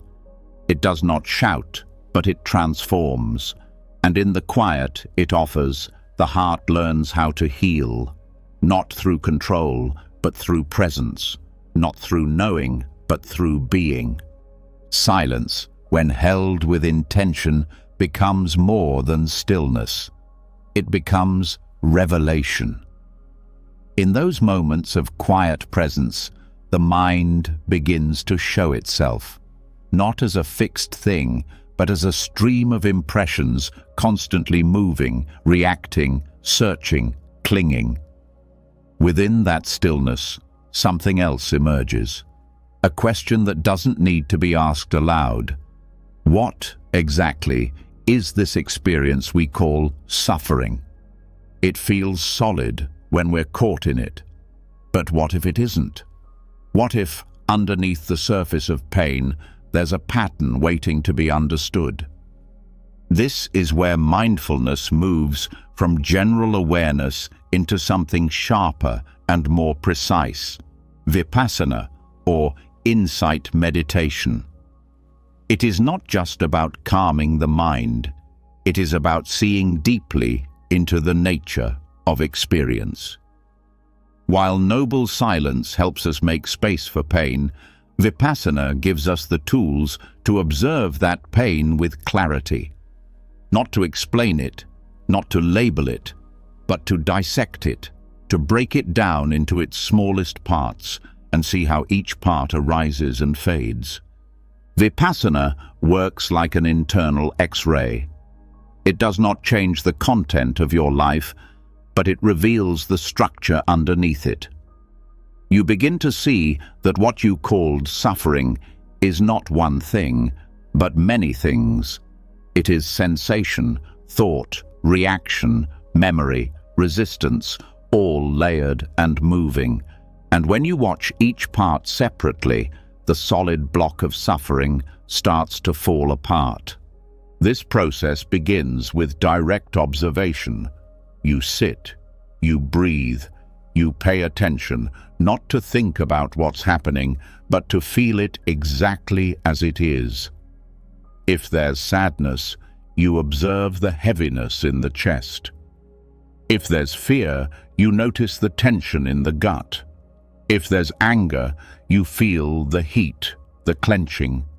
You don't interpret these things. You don't run from them. You just watch, moment by moment. As you stay with this observation, something surprising happens. The sensations begin to change. What seemed solid becomes fluid. What felt permanent begins to flicker. You start to understand one of the core teachings of the Buddha, not intellectually, but viscerally. Anicca, impermanence. Everything arises, everything passes, nothing stays. This realization is not philosophical. It's a lived experience. And in that experience, suffering loses some of its power. Not because it stops hurting, but because it no longer fools you into thinking it will last forever. The mind stops believing its own stories. And when the mind stops believing, the heart begins to rest. Another key insight that comes through Vipassana is the understanding of anatta, non-self. As you observe your suffering closely, you begin to see that it's not personal. Pain arises, but it is not your pain in the way the mind assumes. It is a conditioned experience, a result of causes, a passing formation. This helps you let go of the identity that clings to pain. You don't have to defend it. You don't have to own it. You just watch it come and go. Through this, compassion also grows, not as a reaction, but as a natural response. When you see your own suffering clearly, you see how universal it is.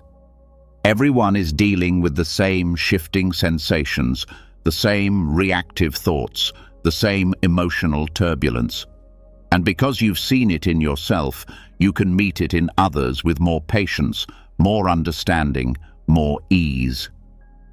The practice of Vipassana sharpens your awareness like a blade, but it also softens your heart. It cuts through illusion, but it does not harden you. It invites you to look at the ugliest thoughts, the deepest fears, the rawest emotions, and to hold them with equanimity, not with cold distance, but with grounded presence. This kind of presence is not fragile.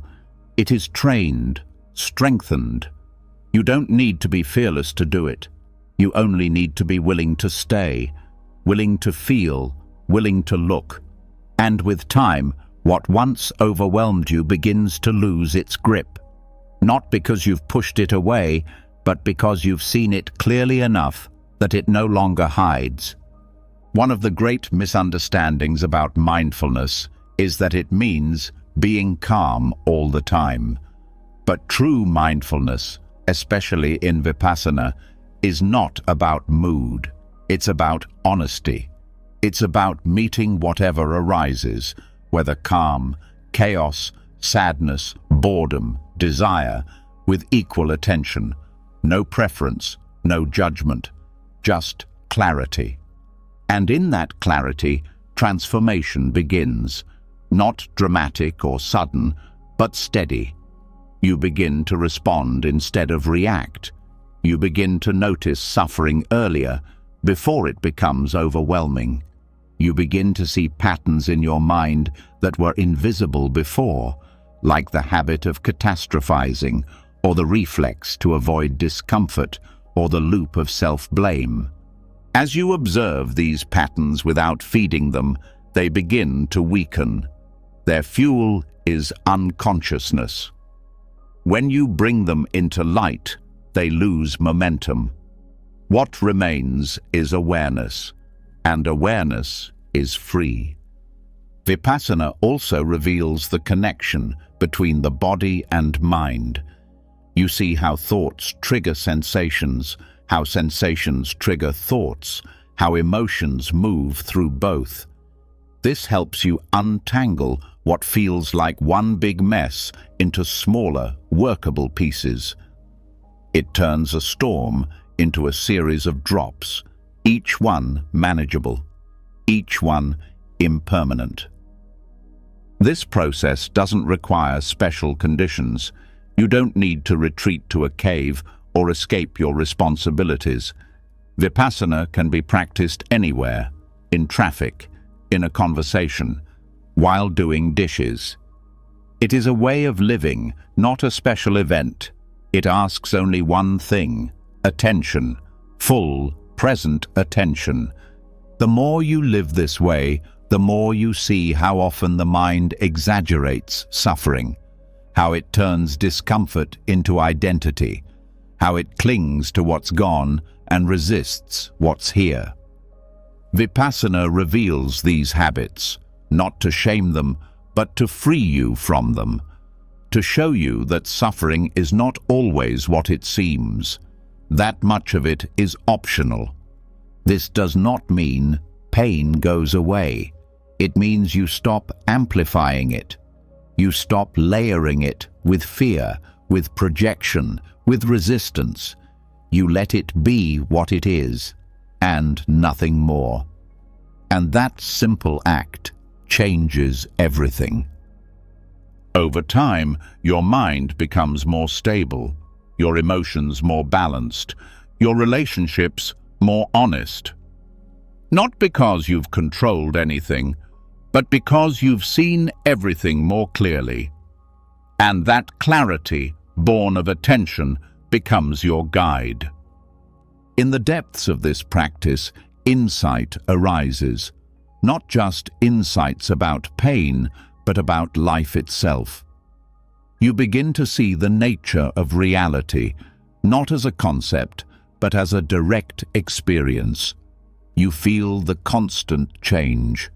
You witness the absence of solid ground. And instead of fear, you feel freedom, because you no longer need things to be fixed. You can ride the waves, not drown in them. This freedom is not flashy, it's quiet. It's the freedom of knowing that you can be with anything, that no emotion is too big, that no thought is too dark, that no sensation is too intense. Because you have learned how to observe, how to stay, how to see. Vipassana is not a quick fix.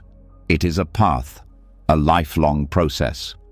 But every moment you choose to pay attention is a step on that path. Every breath you watch, every feeling you allow, every thought you see and release, each one is a step toward liberation.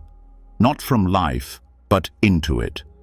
Because in the end, that is what mindfulness reveals. That the mind doesn't need to be fought. That pain doesn't need to be feared. That experience, even when difficult, is workable. And that awareness, simple, bare, present awareness, is the most powerful tool you have. It's always available, always waiting, just one breath away. And through it, even the deepest suffering can be seen clearly, understood deeply, met fully, and transformed completely. Even as clarity grows through deep observation and suffering is seen for what it truly is, impermanent, conditioned, and free of a fixed self, it does not mean that pain simply disappears. Even after the sharpest insights, we find ourselves caught again. Old habits resurface. Emotions we thought we'd outgrown return without warning. And confusion begins to whisper, "Shouldn't I be past this by now?" But this is not failure. This is the path unfolding in a shape far more honest than a straight line. It moves in curves, in spirals, in returns that carry depth rather than defeat. The cycle of samsara, this continuous round of craving, clinging, birth, and becoming, is not a prison because it repeats. It is a prison when we mistake repetition for stagnation. In truth, the spiral of suffering is not static. It loops, but it doesn't return to the same place. Each encounter with pain is not the same as the last. If awareness has grown, then what feels like relapse may actually be renewal from another angle. A deeper layer, a subtler thread now exposed to light. Growth does not mean we never feel overwhelmed again. It means that when we do, we see it more clearly. We recover more consciously. We ask better questions. We fall, but with more grace. This is not regression. This is maturity disguised as repetition. Samsara is often misunderstood as something outside of us, a world of chaos and distraction pulling us away from peace. But the wheel of samsara turns inside the mind. Each moment of clinging, each attempt to avoid pain, each grasp for what is fleeting, these are the movements that keep the cycle alive. And yet, every return is also an opportunity. Each time we circle back to an old wound or pattern, we arrive with more wisdom than before. That is the spiral's secret. What makes this spiral different from a simple loop is awareness. Without awareness, we walk in circles. With awareness, we begin to spiral upward.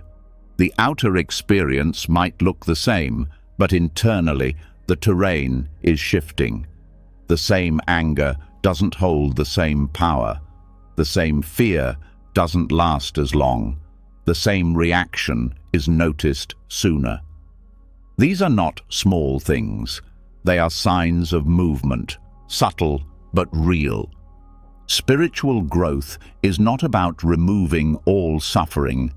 It is about reducing its hold, about shortening its stay, about loosening the belief that it defines us. Sometimes going backward is exactly what reveals how far we've come. The pain returns, but the relationship to it is not the same. The spiral reminds us that forward movement often includes familiar ground. This understanding can bring enormous relief. It softens the judgment we place on ourselves when we repeat a mistake, when we react from old patterns, when we feel lost again. Instead of concluding, "I haven't changed," we begin to ask, "What am I seeing now that I couldn't before?" And in that question, something shifts. The Buddhist path doesn't promise an escape from samsara by bypassing the human experience. It offers a path through it, with eyes open, and that path winds. It doubles back. It dips before it rises. This is not a flaw in the design. It is how depth is created. A spiral moves closer to the center with each turn, and that center is not outside us. It is the quiet, undisturbed awareness that never changes, even as everything else does.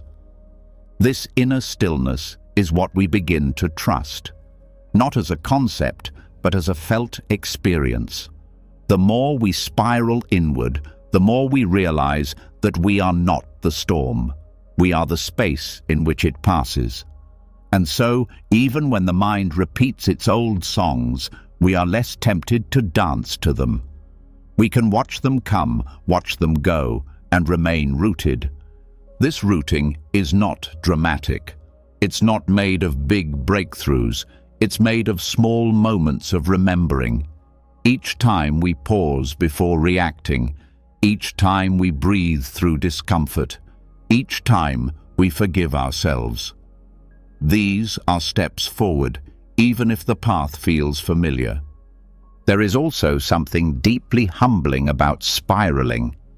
It teaches us not to cling to any state, not even to clarity, because even insight can become another attachment if we think it guarantees immunity from future pain. The spiral brings us back again and again to the truth that awakening is not a destination. It is an ongoing unfolding, and the unfolding doesn't happen in perfect order.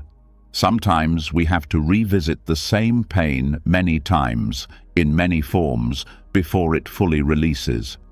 Sometimes what we thought was healed was only understood on one level, and a deeper layer now asks to be seen. This is not regression. This is refinement. Each return brings a new chance to meet suffering with more wisdom, not because we're trying to fix it, but because we're ready to see it more honestly. And that honesty, even when it hurts, is a gift. It means we're no longer pretending. We're no longer hiding. We're walking the path with our eyes wide open. In this way, samsara becomes not just a cycle of suffering, but a teacher. It repeats not to punish us, but to deepen our understanding. Like the seasons that return each year with new weather, new light, new textures, our internal seasons return as well, each time with more color, more detail, more insight. When we stop expecting ourselves to be finished, we begin to relax into the rhythm of growth. We learn to move with the spiral instead of resisting it. We begin to trust the process, not as something we control, but as something we commit to. We commit to showing up, to seeing clearly, to staying open even when the path bends unexpectedly. And this commitment is itself a form of liberation. It shifts our focus from perfection to presence, from arrival to awareness, from control to curiosity. The spiral doesn't require us to ascend without falling. It only asks that we continue walking with honesty. In the heart of every painful return lies the seed of transformation. The same pain seen with new eyes becomes a different experience. The spiral brings us back, not to where we started, but to a deeper version of the same lesson, and each time we return, we carry more light with us. This is how liberation unfolds, not in straight lines, but in spirals of understanding. Circles of learning that bring us ever closer to the quiet freedom already within. A freedom that cannot be broken by relapse, because it includes relapse. A freedom that does not fear repetition, because it trusts what is growing underneath it. And so we keep walking, we keep returning. Not because we are lost, but because we are spiraling home. Every return to suffering, when met with awareness, becomes a deeper invitation to understand.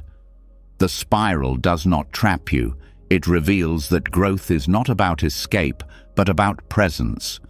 Each step, even the ones that feel backward, softens the ego and strengthens clarity. But even with that wisdom, the heart still longs for reassurance. We ask ourselves, is all this struggle worth it? Is there anything beautiful that comes from all this difficulty?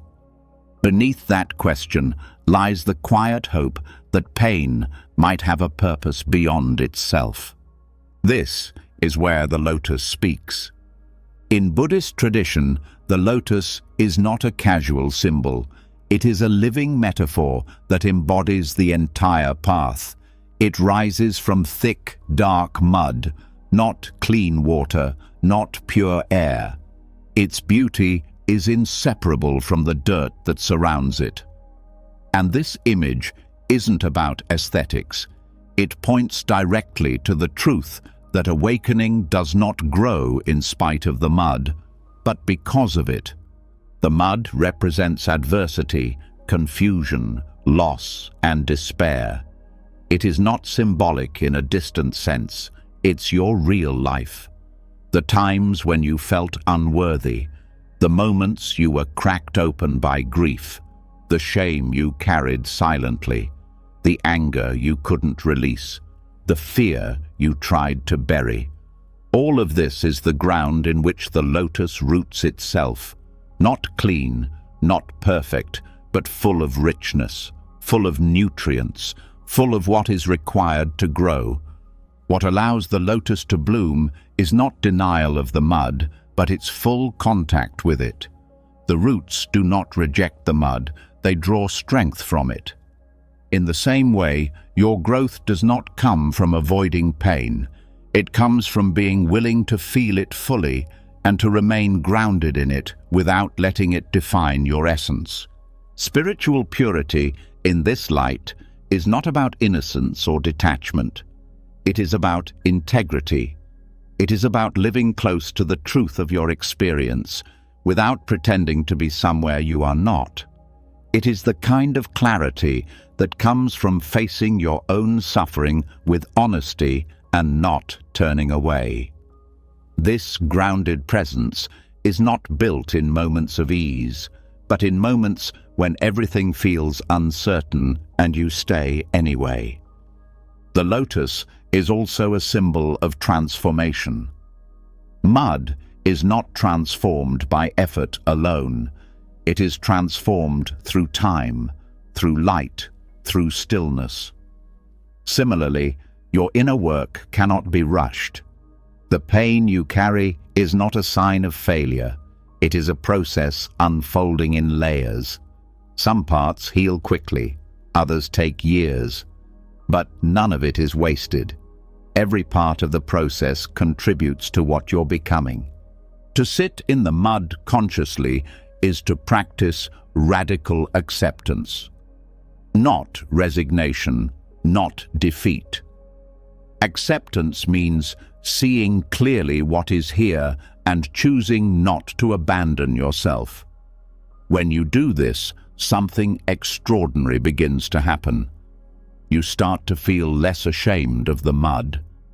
You begin to trust its role in your growth. And this changes everything. You no longer wish your past away. You no longer resent the depth of your wounds. You begin to see that your softness, your insight, your capacity to love, all of it was shaped in the mud. The strength of the lotus is not just in its beauty, it is in its resilience. It rises because it is rooted. This is what spiritual strength looks like. Not a rigid shield, but a flexible steadiness. You bend, but do not break. You are affected, but not destroyed. You suffer, but you do not turn bitter. That resilience is what transforms adversity into wisdom. In meditation, you may find that the most powerful shifts come not during the quietest moments, but during the most turbulent ones. When you stay with a painful emotion instead of fleeing, when you sit with restlessness and do not move, when you hold grief in your chest and breathe with it instead of collapsing, these moments become like the stem of the lotus, rising upward even through resistance. They build a kind of unshakable compassion that does not depend on conditions. There's a kind of humility that emerges from the mud. It dissolves arrogance. It reminds you that everyone suffers, that no one is above the mess of life, that even your highest aspirations are rooted in very human struggles. This humility is not weakness. It is the foundation of real connection. It allows you to walk through the world without needing to be better than anyone. Just real, just present, just aware that we are all walking through the same muddy ground in our own ways. This awareness opens the door to compassion, not just toward others, but toward yourself. You stop criticizing your setbacks. You stop demanding that you always rise clean. You allow yourself to be human. And in doing so, you become more available to others. You no longer need to fix them. You simply stay with them. You understand that pain doesn't always need solutions.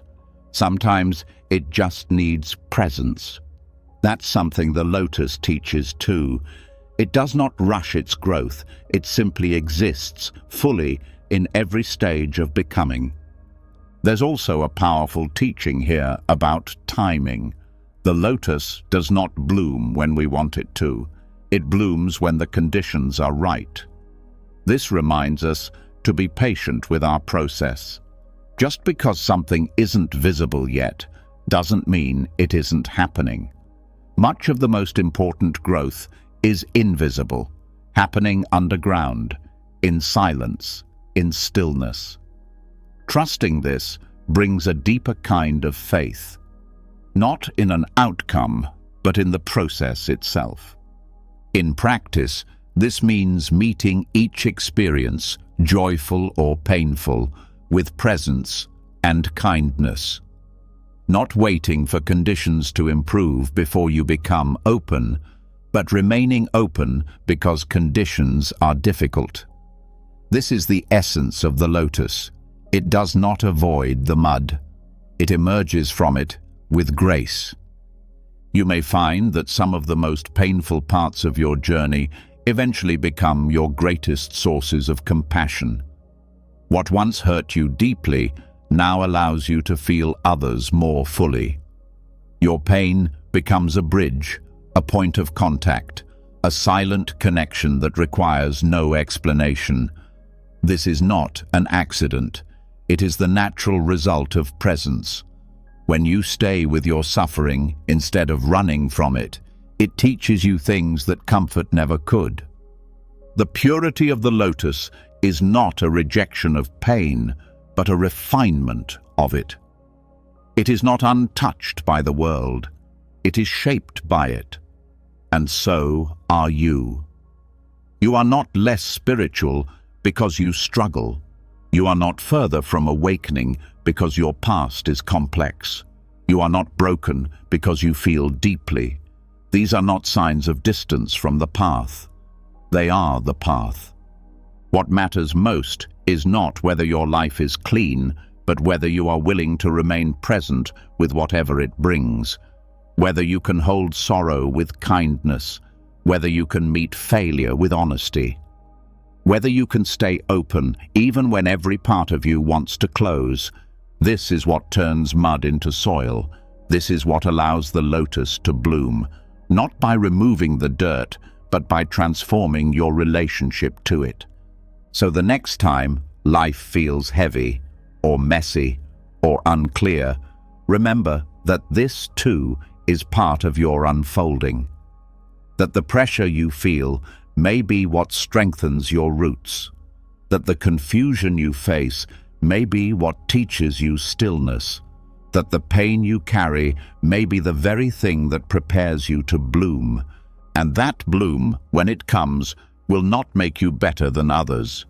It will make you more human, more whole, more grounded in the truth that beauty and difficulty are never separate. They grow together, just like the lotus and the mud. The lotus shows us how purity can rise from hardship, how clarity can bloom from within confusion. But there's one truth that underlies all spiritual growth, one that humbles every part of the human journey and cuts through illusion more sharply than any teaching. It is the truth we resist the most, and yet the one that holds the greatest potential to wake us up fully. That truth is impermanence, seen in its most undeniable form, death. We don't talk about death because we fear what it takes from us. We avoid it because it reminds us of our limits.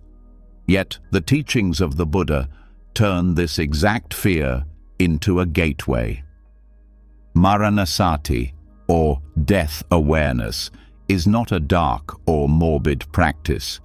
It is one of the most profound tools for liberation. It asks us not to obsess over endings, but to live with a clearer understanding of what truly matters. When we meditate on death, we don't increase fear, we reduce it, because fear thrives in what we avoid. When we turn toward death instead of away, something powerful happens. We begin to see that loss is not the exception in life.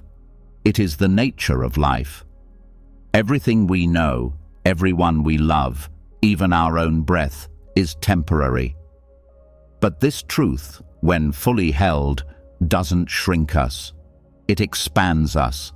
It deepens how we love, how we serve, how we show up right now. Maranasati begins with facing the simple fact: death is certain. The time of death is uncertain. We can ignore this fact for years, but it doesn't stop it from being true. Bringing this truth into awareness isn't meant to depress us. It's meant to cut through distractions. All the things we worry about, status, perfection, minor annoyances, begin to fall away when seen through the lens of mortality. What remains is a stripped-down clarity, a direct sense of what is meaningful. This clarity is not intellectual. It is felt in the body. It becomes real when we sit with the idea of our own end, not as a concept, but as something that could arrive at any time. That urgency does not cause panic. It brings presence. It shifts our attention to this moment, this breath, this opportunity to be kind, to forgive, to let go. Practicing Maranasati doesn't require a special ritual. It begins by reflecting daily on the truth that life is fleeting. Each time you wake up, you remind yourself that this day is not guaranteed to repeat. Each time you eat, you recognize the gift of nourishment. Each time you speak, you consider the impact of your words. Death contemplation turns routine into sacred awareness. This presence affects how we deal with suffering. Loss doesn't feel like a mistake. It feels like part of the rhythm. We stop asking, "Why did this happen to me?" and begin to understand that nothing was ever meant to last. This understanding doesn't make grief disappear, but it makes it more bearable. We grieve with wisdom, not just resistance. We feel sadness, but without the added suffering of believing that impermanence is wrong. Death awareness also reshapes how we relate to others.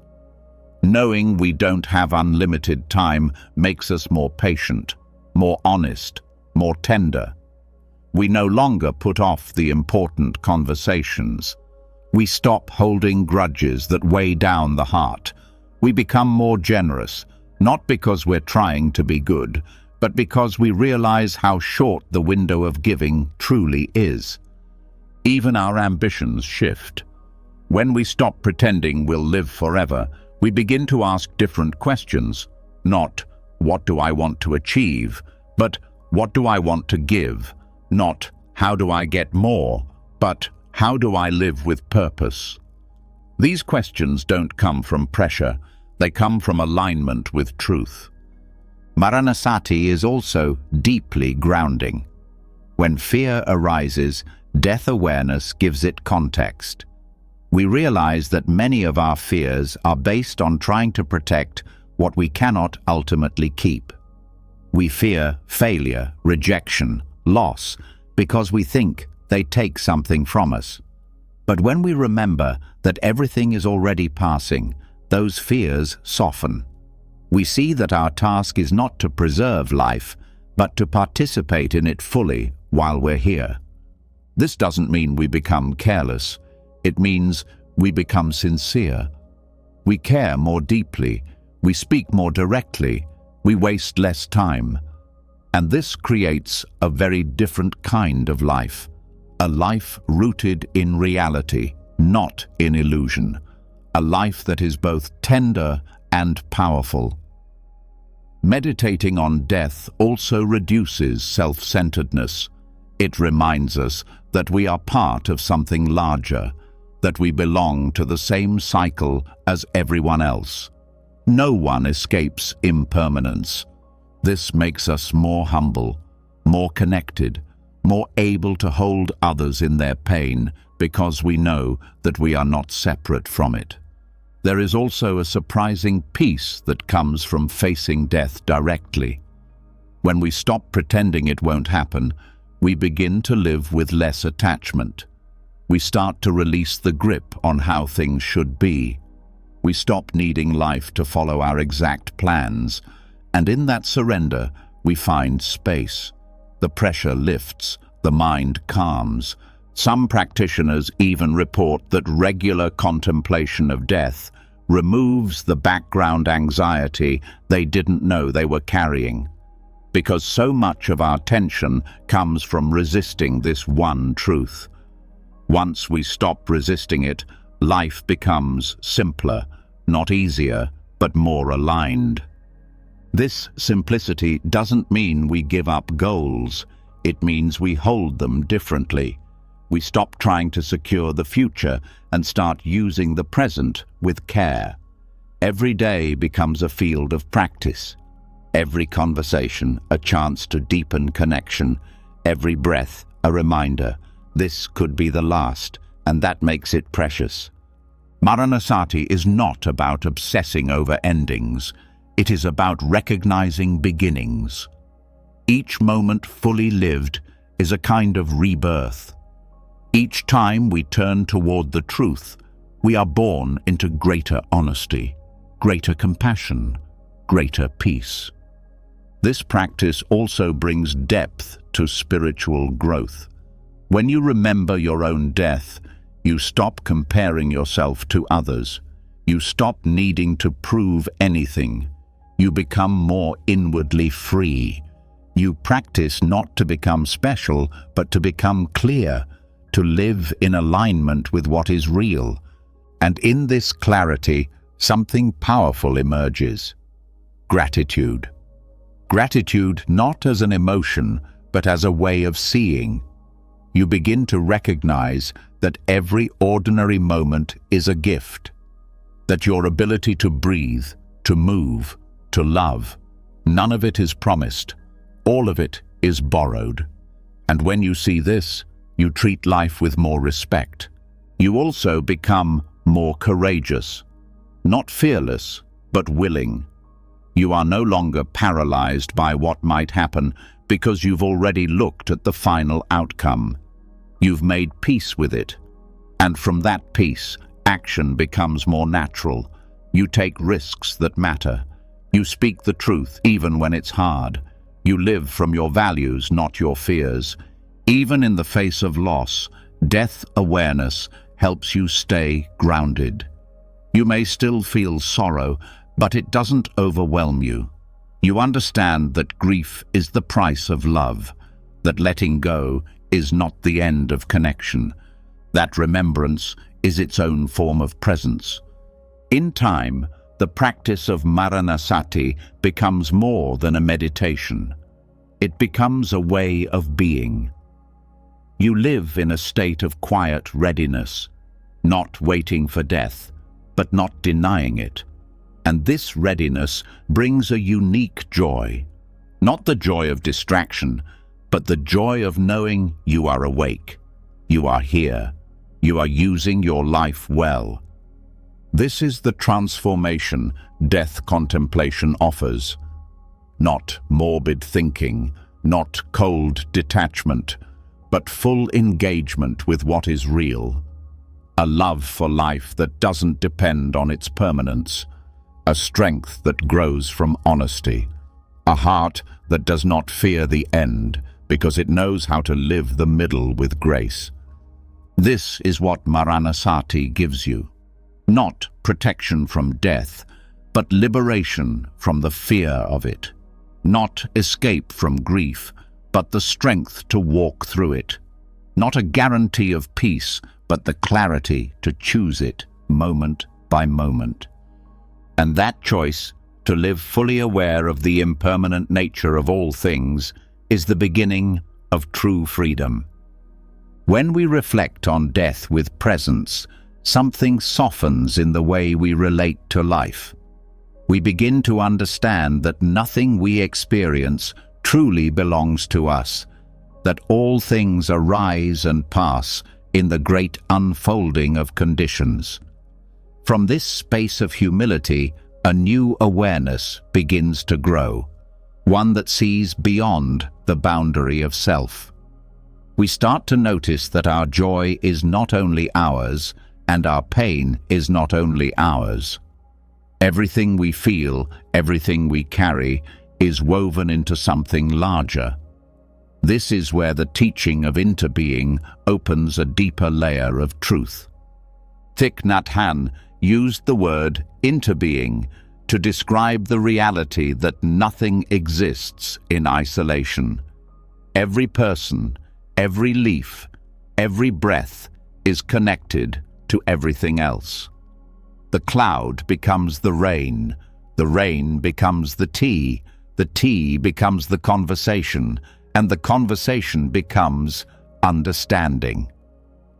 We do not exist separately. We arise in relationship. And nowhere is this more clear than in the realm of suffering. To suffer is often seen as a private experience. We retreat into ourselves when we're hurt. We feel alone in our grief, misunderstood in our fear, isolated in our pain.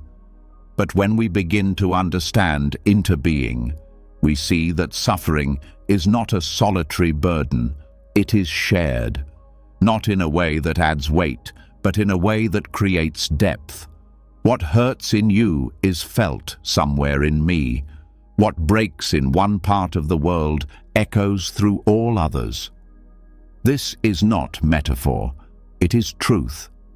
Empathic suffering is what happens when we become aware of this connection. It is not taking on others' pain as our own, nor is it drowning in sorrow. It is allowing the boundaries between self and other to soften, so that compassion can move freely. It is the understanding that when another being suffers, that suffering touches us, if we are awake enough to feel it. This awareness does not lead to helplessness, it leads to caring. When we recognize that we are not separate, we begin to live more gently. We see the pain in someone's eyes, and we listen more closely. We feel the tension in a room, and we offer our calm. We hear a story of injustice, and we respond, not from guilt or anger, but from connection. Because it is no longer their suffering, it is our world. The practice of Interbeing invites us to feel deeply without shutting down, to witness suffering in others without being consumed by it. This requires balance. If we resist, we disconnect. If we cling, we collapse. But if we stay open, we begin to feel the pulse of shared humanity that runs beneath all the stories. That pulse is where healing begins, not through fixing others, but through recognizing ourselves in them. Thich Nhat Hanh often spoke about seeing the garbage in the flower and the flower in the garbage. This is the essence of Interbeing. There is no pure self or pure other. There is only the dance of causes and conditions. This means that when we judge someone, we are judging a reflection of something that lives in us. When we forgive someone, we are freeing ourselves as well. Empathy becomes a form of insight. It shows us where we are still holding on, where we are still afraid, where we are still human.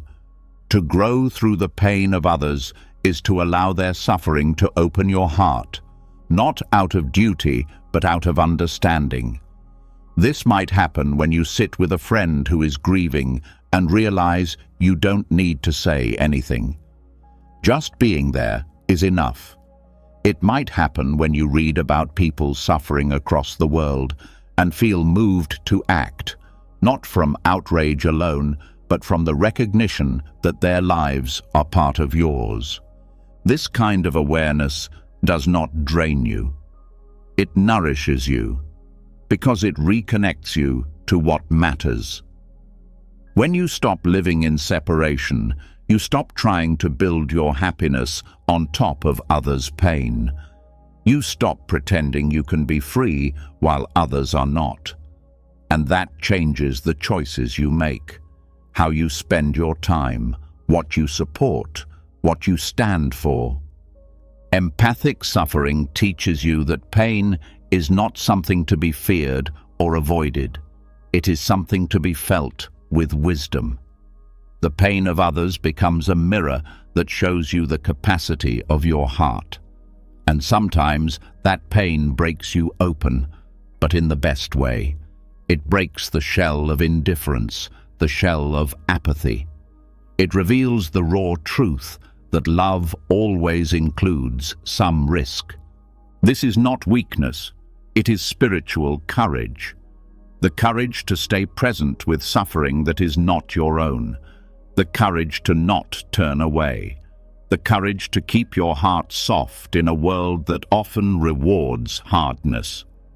Interbeing also dissolves the illusion that we must carry our burdens alone. When we suffer, we often believe no one else could understand. But when we open to others, we see that our pain is echoed in different forms all around us. The details may differ, but the essence is shared. Loss, fear, longing, joy, these move through us all, and when we allow ourselves to be seen, something shifts. The pain becomes lighter, not because it's gone, but because it is no longer isolated. This is why community matters on the path. Not just as a support system, but as a mirror. Others reflect back to us our blind spots, our growth, our courage. In Sangha, in friendship, in shared practice, we learn that awakening is not an individual achievement. It is a collective unfolding. We rise together. And this collective view helps us move from awareness into action.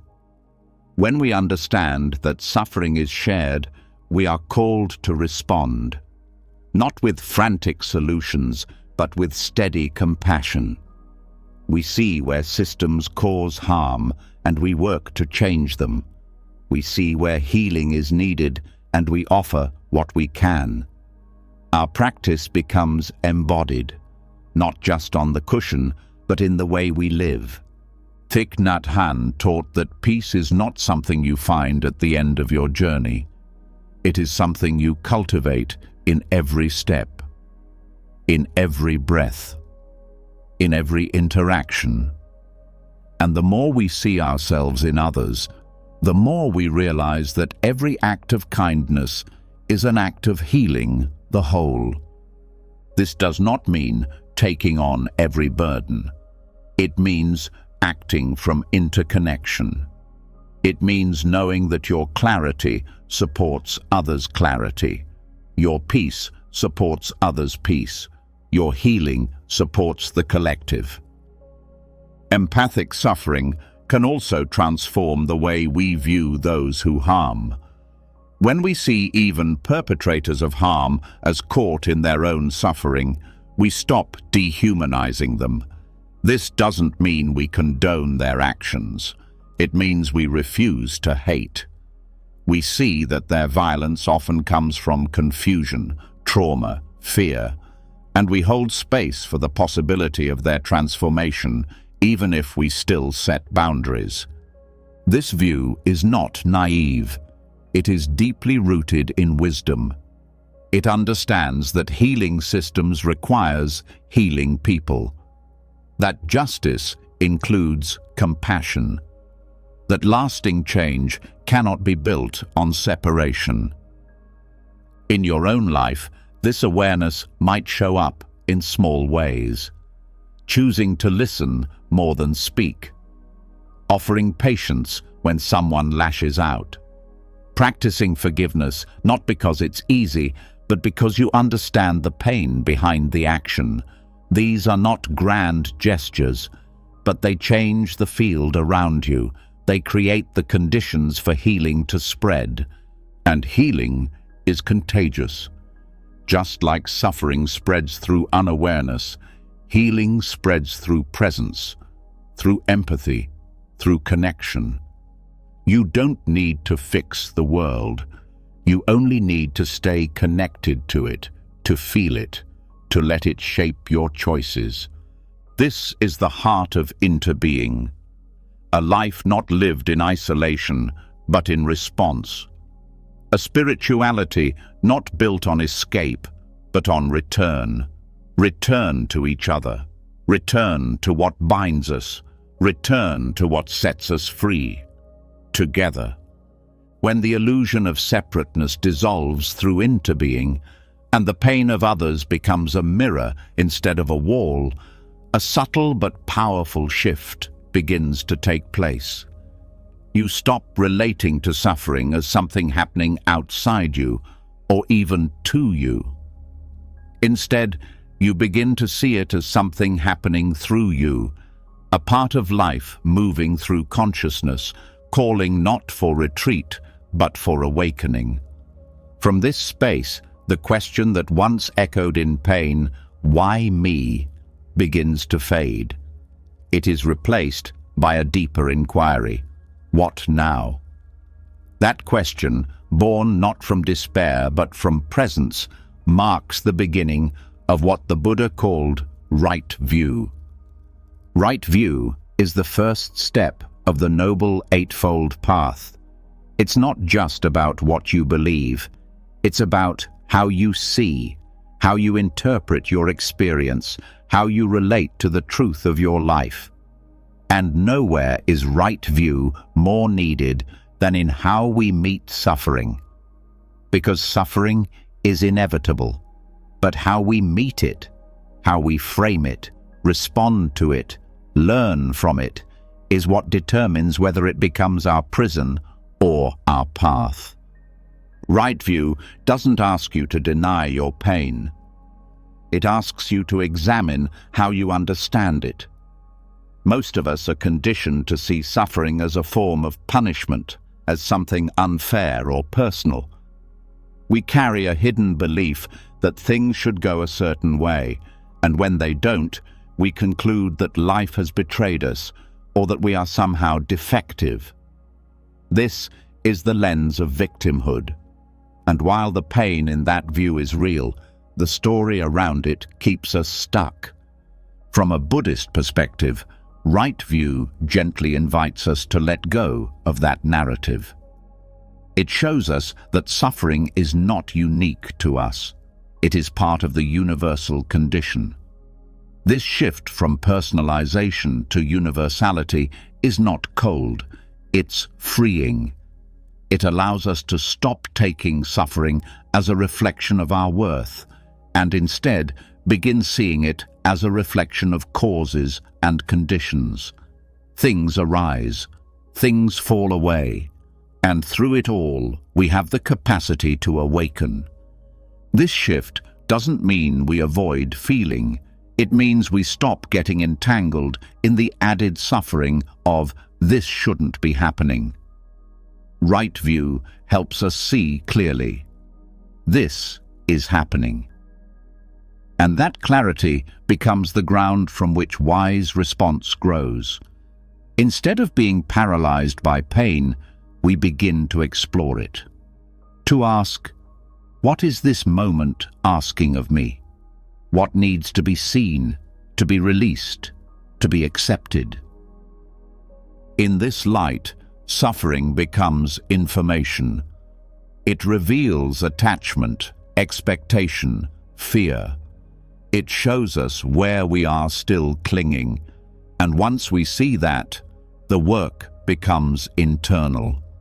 Not trying to control the outer world, but transforming our inner relationship with it.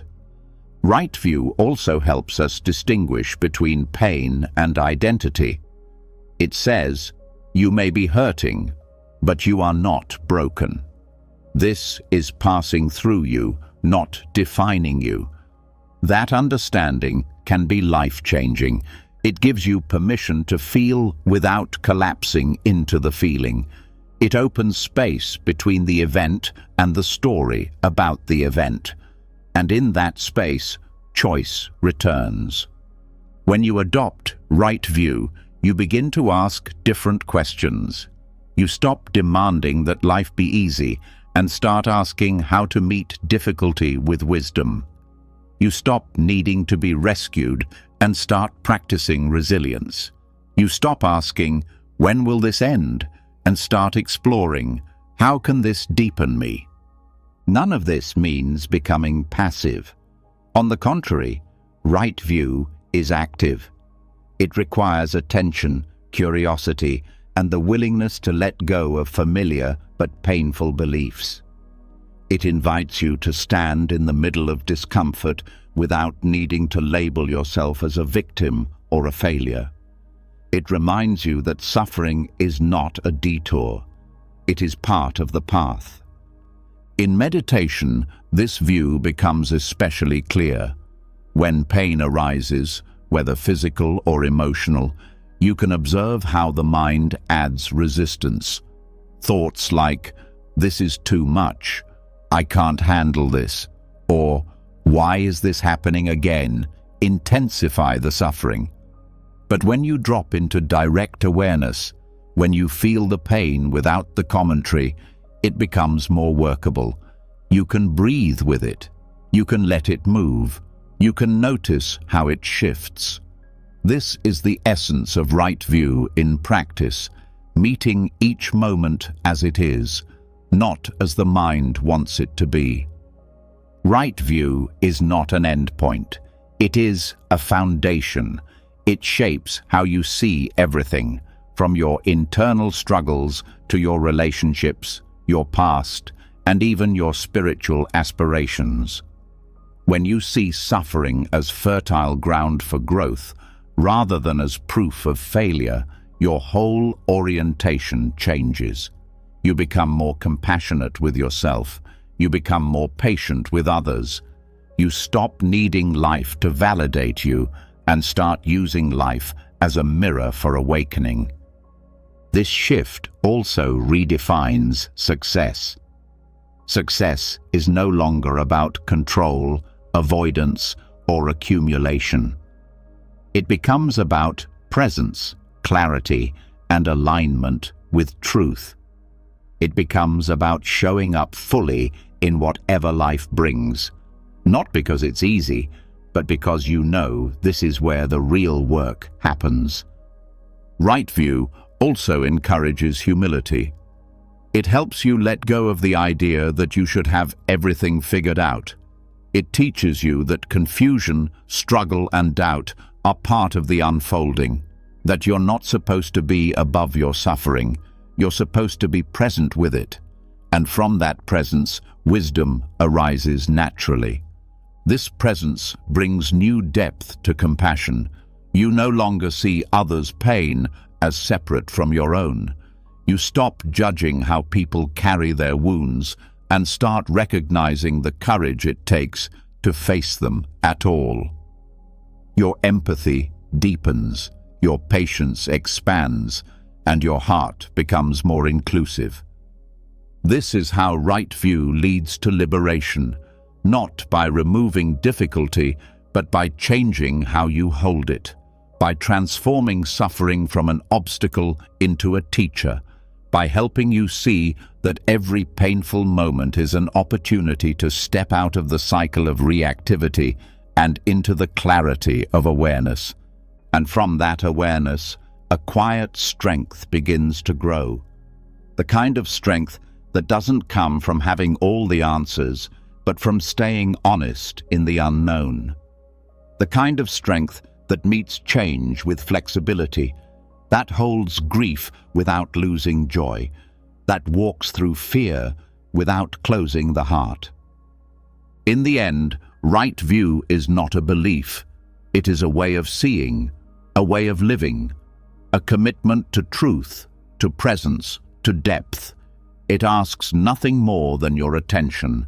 It requires nothing more than your willingness to look again, to see suffering not as a trap, but as an invitation. And when you accept that invitation, something begins to shift, not just in your mind, but in the way you move through the world. You become more rooted, more awake, more free. Not because life has changed, but because you have. Because you've stopped asking, "Why me?" and started asking, "What now?" That simple shift is the doorway. And through it, a different kind of life begins. Not one without pain, but one illuminated by wisdom. A life where every moment becomes a step on the path, and every hardship becomes a call to see more clearly, feel more fully, and love more deeply. When the view becomes clear, and suffering is no longer seen as a punishment, but as a path, the next step is to ask with sincerity, what exactly is it that suffers? If there is no fixed self, no unchanging identity at the center of our experience, then where does pain land? Where does it move? What is it that feels? This question, when explored with depth, leads to one of the Buddha's most precise teachings, the 5 aggregates, or skandhas. This is not theory for its own sake. It is a map of direct experience, one that shows how pain arises, how it takes shape, and how it begins to dissolve when we see it clearly. The 5 aggregates are the components of what we usually call the self. They are not separate from us, nor do they make up a solid identity.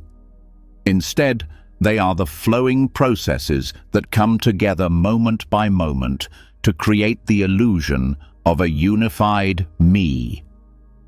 When we suffer, it is these aggregates that interact.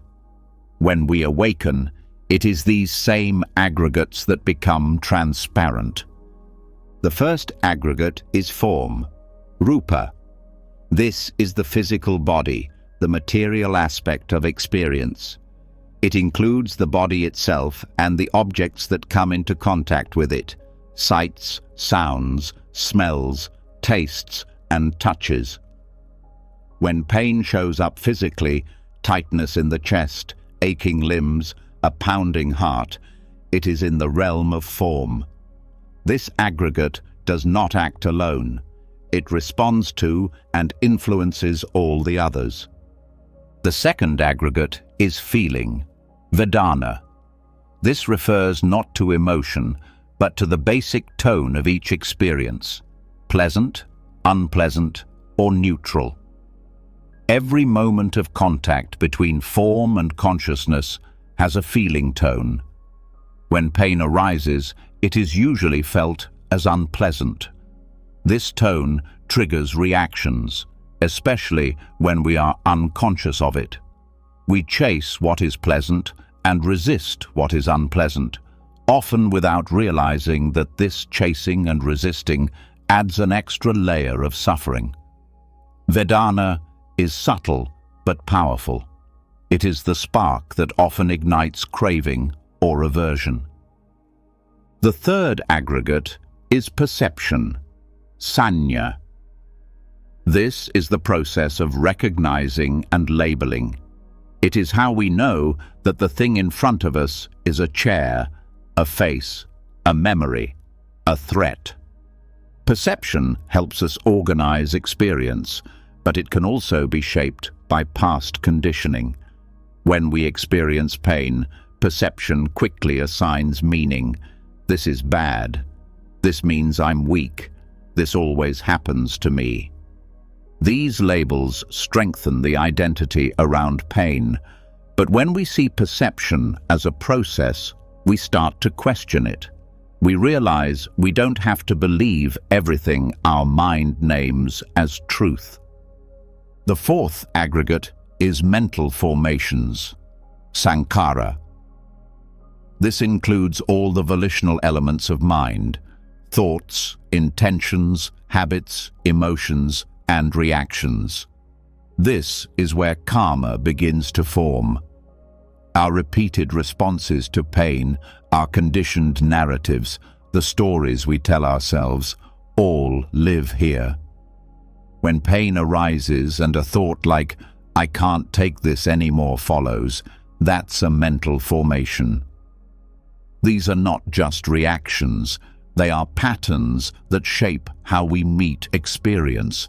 They are also trainable. When seen clearly, they can be redirected. Compassion can replace judgment. Curiosity can replace fear. But that shift begins with awareness. The fifth aggregate is consciousness, vijnana. This is the knowing faculty. It is not a self, but the awareness that arises in response to experience. There is visual consciousness, auditory consciousness, and so on, each one dependent on contact. Consciousness is not a thing we possess. It is an ongoing interaction between the mind and the object of attention. When pain arises, consciousness knows it. When mindfulness is present, consciousness includes that knowing in a broader field of awareness, reducing identification. Consciousness by itself is not the problem. The problem comes when we take its contents as permanent or personal. Together, these 5 aggregates weave the tapestry of suffering, not because they are flawed, but because we misunderstand them. We grasp at form as if the body won't change. We chase pleasant feeling and flee unpleasant feeling. We believe perception is always accurate. We let mental formations run automatically. We mistake consciousness for a permanent observer. And all the while, we call this tangle me.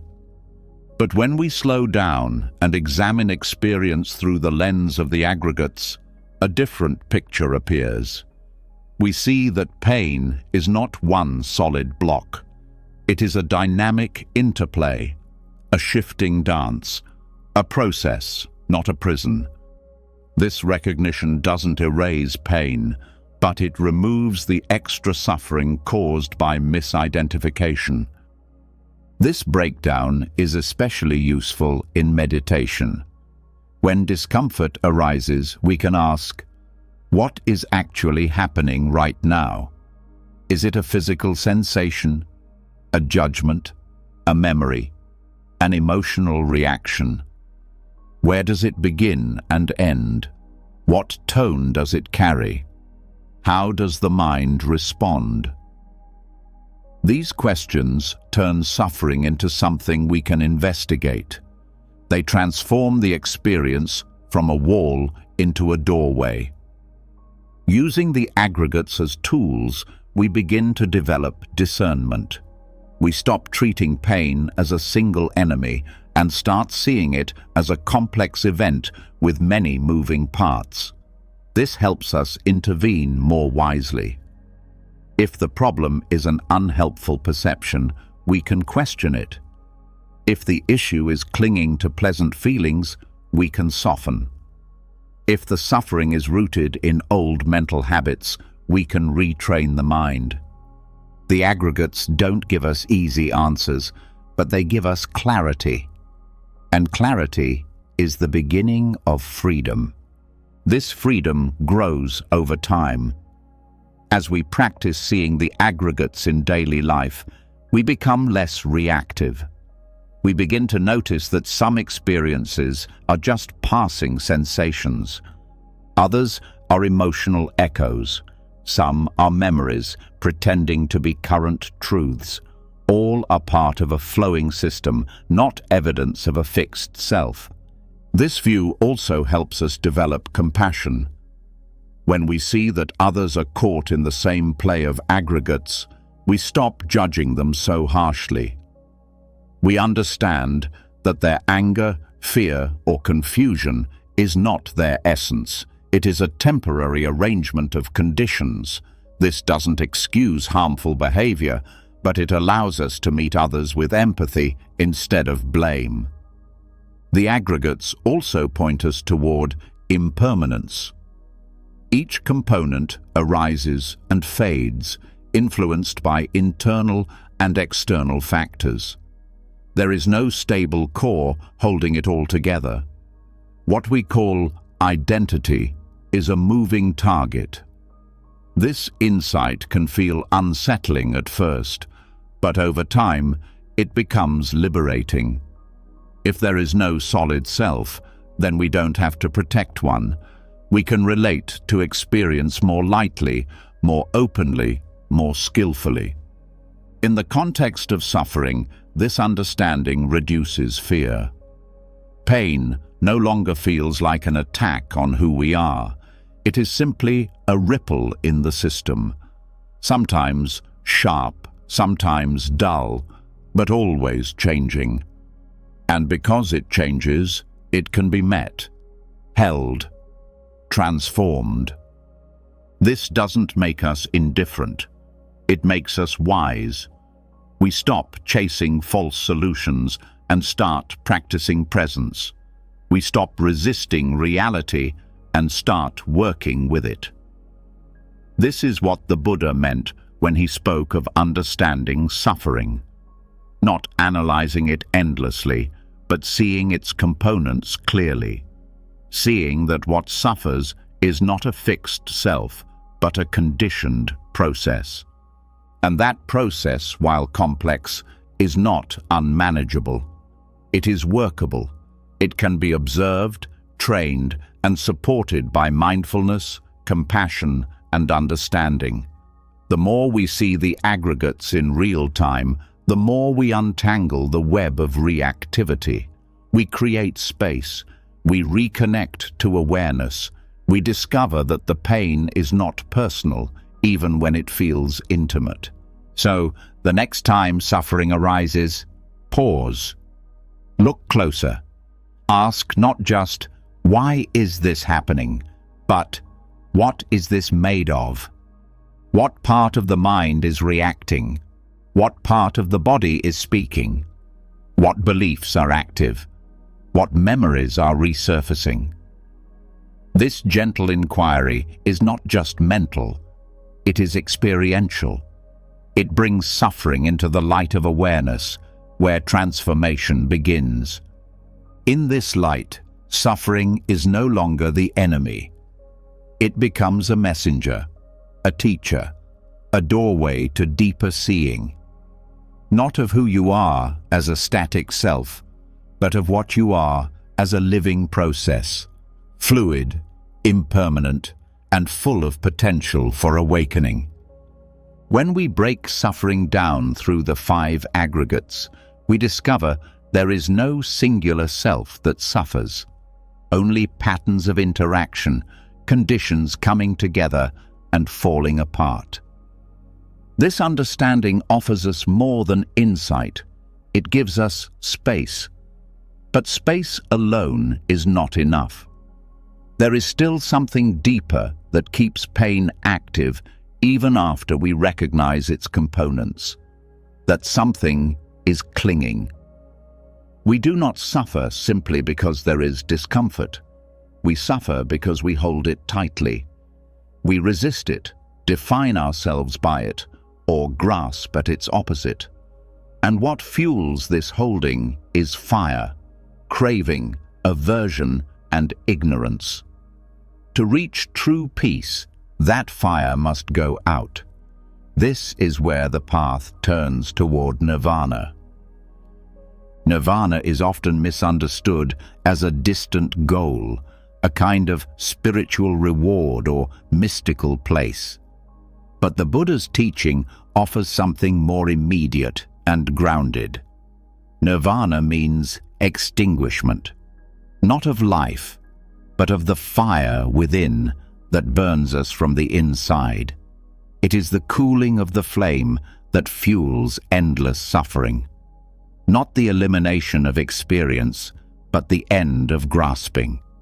This fire expresses itself through 3 poisons: greed, hatred, and delusion. These are not abstract concepts. They are felt every time we crave what is not here, reject what is present, or misunderstand what we are. They keep the cycle of reactivity alive. Greed pulls us toward what we think will complete us. Hatred pushes away what threatens our comfort. Delusion clouds the clarity that would free us. As long as these fires burn, even the most beautiful moment is shadowed by fear and attachment. Letting go is not a single act. It is the consistent practice of non-attachment, not indifference, but a wise release. To let go is to stop feeding the flames. It does not mean avoiding emotion or experience. It means meeting every moment without needing it to become something else. Letting go begins when we stop demanding permanence in a world built on change. This does not happen through willpower alone. It happens through understanding. When we see deeply that everything we cling to is impermanent, unreliable, and ultimately not self, the grip weakens. We begin to notice how every craving carries with it a seed of suffering. The tighter we hold, the more it hurts when life moves, as it always will. Pain cannot be eliminated by force, but it can be held without possession. And in that holding, we find something radical: freedom.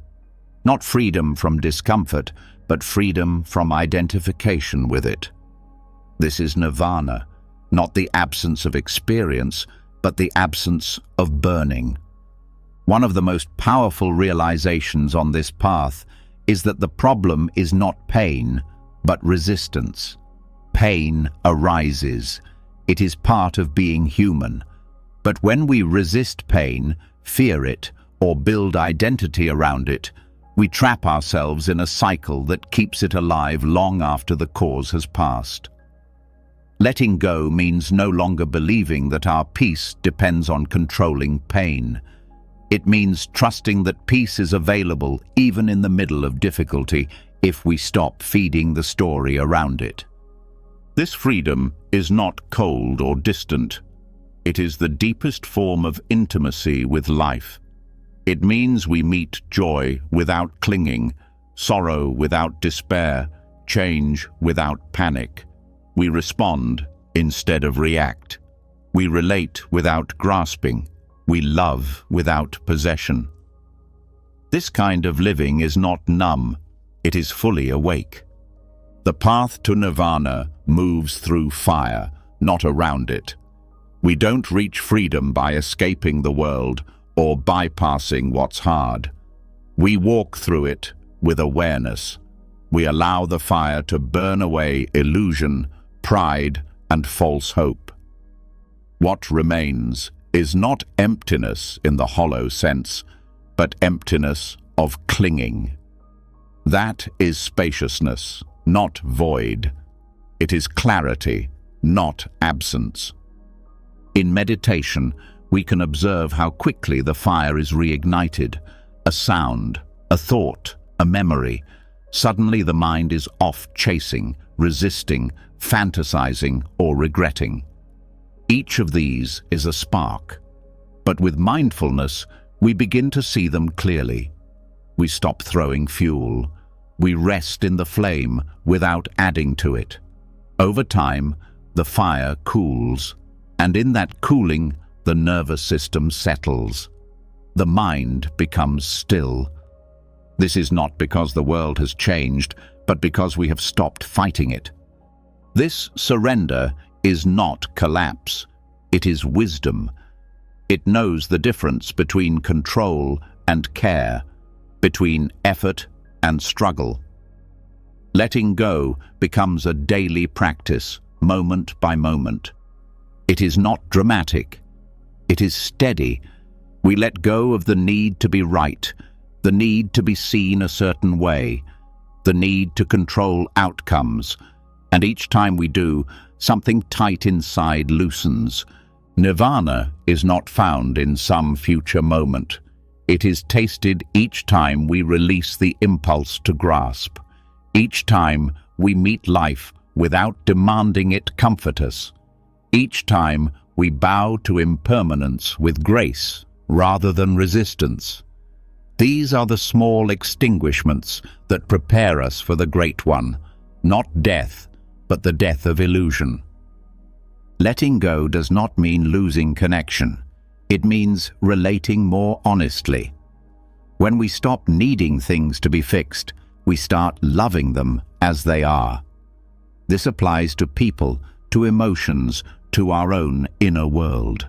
And this kind of love is free from clinging. It is love that does not burn. Many fear letting go because they confuse it with indifference. But the opposite is true. Clinging is what blocks intimacy. It comes from fear, not connection.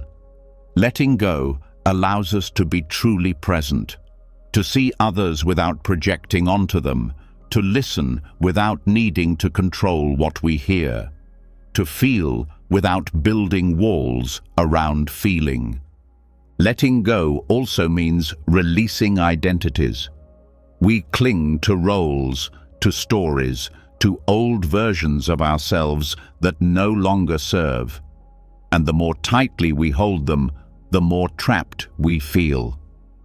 When we let go of needing to be someone specific, we allow life to move through us freely.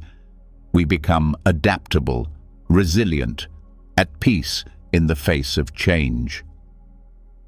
This transformation does not happen overnight. It is cultivated through practice, through patience, through repeated moments of turning inward and releasing the next layer. Sometimes it feels like burning, because it is. The fire consumes what is no longer needed, but it does not destroy us. It refines us. It reveals what cannot be burned, awareness itself. Awareness is what remains when the fire goes out. It is not dependent on pleasure or pain. It is not bound by identity.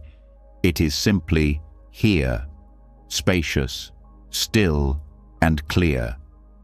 This is what we return to again and again. This is the heart of nirvana, not something we gain, but something we uncover by letting go. This letting go is not passive. It requires courage.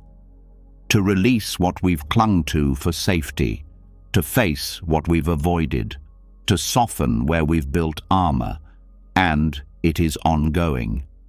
There is no final moment of complete letting go. There is only this moment, this breath, this chance to loosen the grip a little more. We begin to see that the more we let go, the more we gain, not in possessions, but in presence, not in certainty, but in freedom. The mind no longer needs to chase peace. It becomes peace. Not because it has conquered life, but because it has surrendered to it. And this surrender is the most powerful act we can make. It is not the end of the path.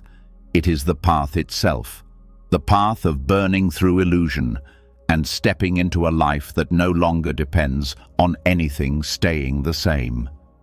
In the quiet after the fire, there is no need for control, no craving for permanence, no fear of loss. There is just this, a stillness that holds everything, a clarity that needs nothing, a freedom that is already here, waiting to be remembered. Letting go cools the fires of suffering, but the practice of release is not only a matter of the mind. It lives in the body too. It moves with breath, with step, with grounded rhythm.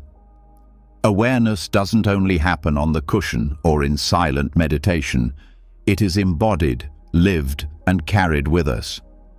When the storms of life return, the body becomes the first place where suffering is felt. But it can also become the place where presence returns.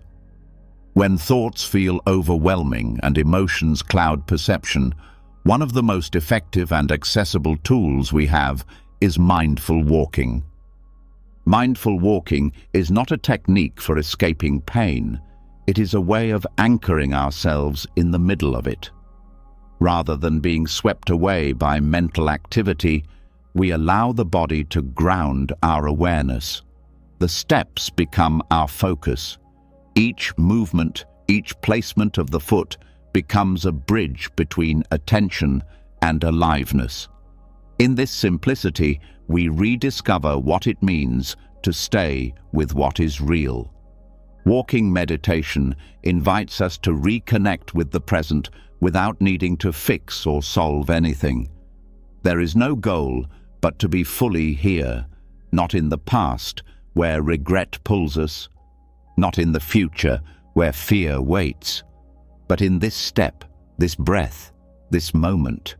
As we bring our attention into the movement, suffering no longer overwhelms us. It becomes part of the rhythm. We carry it, not with resistance, but with care. The practice is straightforward but powerful. We walk slowly, deliberately. We place each foot on the ground with awareness. We feel the heel touch, then the ball of the foot, then the toes. We breathe. We notice sensations. We soften the shoulders, loosen the jaw, and let the arms move naturally. If thoughts arise, we don't follow them. We return to the next step. If emotions arise, we allow them to be felt, but we stay anchored in the body. The path is not to suppress, but to stay rooted. This physical movement brings us out of abstraction. Suffering often grows in the mind because it feeds on stories. What happened? What could have happened? What might happen? Walking brings us back to what is actually happening. The body becomes a compass. It points us away from spirals of thought and into the immediate experience of now. Suffering that lives in the chest or stomach can feel overwhelming when we sit still. But when we move, we allow energy to flow. We give space for what hurts. We do not try to explain it. We just carry it with our breath, step by step. This is not escape. It is contact with reality in a way that does not drown us. In mindful walking, we learn that we do not need to rush. We do not need to arrive anywhere. The very act of walking with awareness becomes a form of healing. Each step becomes a statement. I am here. That presence, when repeated again and again, becomes stronger than the chaos of the mind. This kind of walking is especially helpful when the heart feels heavy. When sadness, grief, or anger arise, and we cannot find the words to process them, we walk. We let the body speak. We give ourselves space to move without pressure, without judgment. The earth holds us. The breath reminds us that we are alive, and in this aliveness, we begin to remember that we are more than our pain. Walking mindfully also cultivates patience. It slows the pace of modern life. It interrupts the urgency that suffering often brings. In walking slowly, we learn to observe. We notice how thoughts rise and pass, how tension builds and releases, how the breath anchors us again and again. The world moves fast, but we do not have to. We reclaim our time, our body, our presence.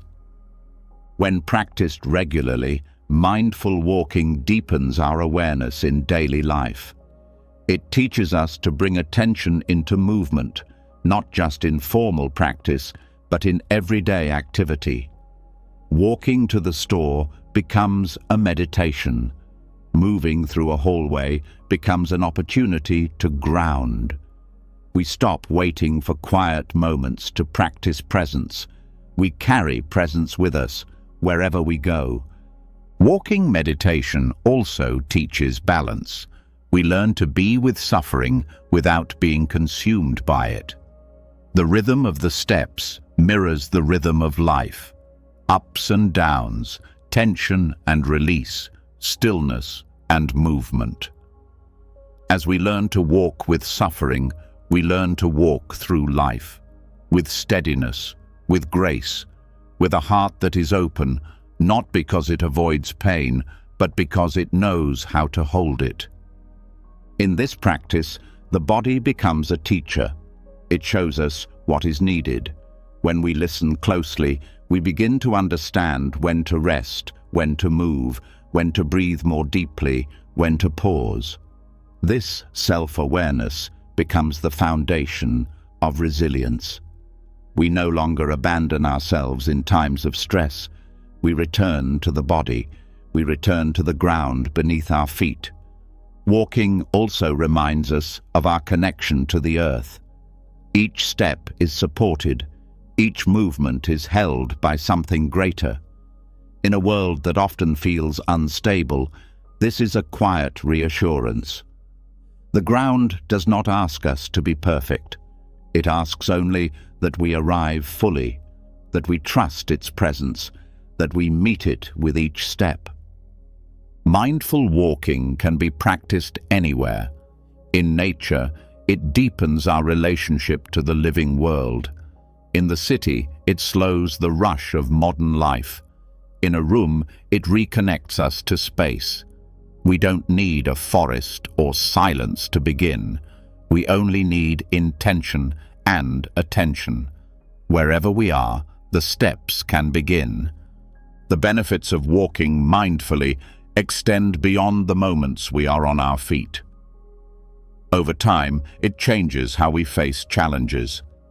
When difficulty arises, we are less likely to react from panic. We remember the steps, the breath, the body. We know how to ground ourselves, and this grounding becomes a refuge, a place we can return to when everything else feels unstable. This refuge is not built from escape. It is built from presence, from walking through pain, not around it, from allowing the body to carry what the mind cannot hold alone. In each step, we remind ourselves that we are not powerless, we are not lost, we are walking consciously, courageously, compassionately. Even in the most painful moments, there is still breath, still movement, still the choice to return. This is the power of mindful walking. It does not require us to feel better. It does not require understanding. It simply invites us to walk, to breathe, to stay close to our experience. And in that closeness, something softens, something settles, something opens. Mindful walking through suffering is not a cure. It is a path. A way to be with what is difficult without losing ourselves in it. A way to bring the mind home to the body. A way to remember that every step taken in awareness is a step toward freedom, not freedom from pain, but freedom within it. This practice invites us back to simplicity, back to breath, back to the ground, back to the body that has always been here, waiting patiently for our return. We walk not to arrive at a destination, but to arrive in ourselves, to remember that presence is always one step away, one breath away, always here, waiting to be reclaimed. As each mindful step returns us to the body and anchors us in the now, we begin to recognize that the most difficult moments are not always physical. Often, it is the emotional undercurrent, the quiet inner storms that pull us off center. And even when the body is still and the breath is calm, the mind still flares with stories, memories, and reactions. When we pay attention closely, we begin to see a pattern. Suffering is rarely random. It arises in familiar shapes, triggered by similar situations, resurfacing again and again. These emotional responses, far from meaningless, are mirrors. They reflect something deeper, hidden beliefs, wounded identities, unresolved ideas of who we think we are. Suffering becomes a mirror through which the ego sees itself. When unpleasant emotions arise, we often try to move past them quickly. Anger, jealousy, shame, resentment, each one brings discomfort, so we push it aside, act it out, or numb ourselves to it. But in Buddhist practice, these very emotions are not to be dismissed. They are doorways. They point directly to where our sense of self is tight, where it is fragile, where it is defending something it doesn't want to lose. If we meet these emotions with honest inquiry instead of resistance, they show us what the ego is holding on to. The ego is not an enemy. It is a structure built from experience, trying to protect us. It forms around wounds, hopes, fears, and expectations. But because it operates from habit, not awareness, it becomes rigid. It builds walls instead of windows. And when life challenges those walls, when someone disrespects us, when a plan falls apart, when we're not seen the way we want to be, the emotional response is not just about the moment. It is about the self-image we have constructed being threatened. Each time pain arises, we can pause and ask, what part of me feels exposed right now? What belief is being challenged? What expectation is going unmet? These questions do not come from judgment. They come from curiosity. They help us turn toward the pain, not to fix it instantly, but to understand it. This understanding is not intellectual. It is felt in the body, sensed in the breath, observed in the mind. It requires presence, not analysis. For example, if someone ignores us and we feel a wave of hurt, the suffering is not just about their behavior. It reflects something internal, perhaps a need to be valued, an old feeling of invisibility, or a story that says love must always look a certain way. The pain points us to a belief the ego carries: I am only worthy if I am seen. This belief is not the problem. It is the hiding of it that causes suffering. Once seen, it can be questioned, and once questioned, it begins to loosen. The mirror of suffering is not always clear. Sometimes it takes repeated patterns to begin to see what is being reflected. When similar emotional reactions appear in different relationships or situations, it signals something unresolved inside. We may blame the external world, but the repetition reveals that the root is within us. This is not blame. It is empowerment. It means we are not helpless. We can explore the patterns and uncover what lies beneath. This exploration is not about erasing the ego. It is about softening its grip, about seeing where it has taken center stage and quietly, gently asking it to step aside. The self that suffers is usually the self that clings. It clings to ideas of how things should be, how we should be seen, how others should behave. These ideas, when unexamined, become traps, but when brought into awareness, they become teachings. One powerful practice is simply to sit with the unpleasant without needing to fix it. To feel the anger or sadness or fear and say, this too is part of me. To ask, what is this emotion trying to protect? What identity is it trying to uphold? The answers do not come immediately, but the act of asking shifts our relationship with suffering. We no longer see it as something to escape. We begin to understand that it is showing us where healing is needed. Suffering also reveals the parts of the self that still seek external validation. When we feel small, overlooked, rejected, we can trace the pain back to a desire to be confirmed from the outside. The ego craves affirmation because it doubts its own value. But when this pattern is seen clearly, something else opens, a more grounded sense of worth that does not rely on the reactions of others. Unpleasant emotions also reflect our internal conflicts.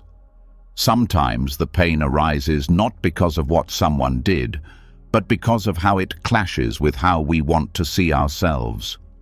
If we pride ourselves on being calm and then feel rage, the ego reacts to the perceived contradiction.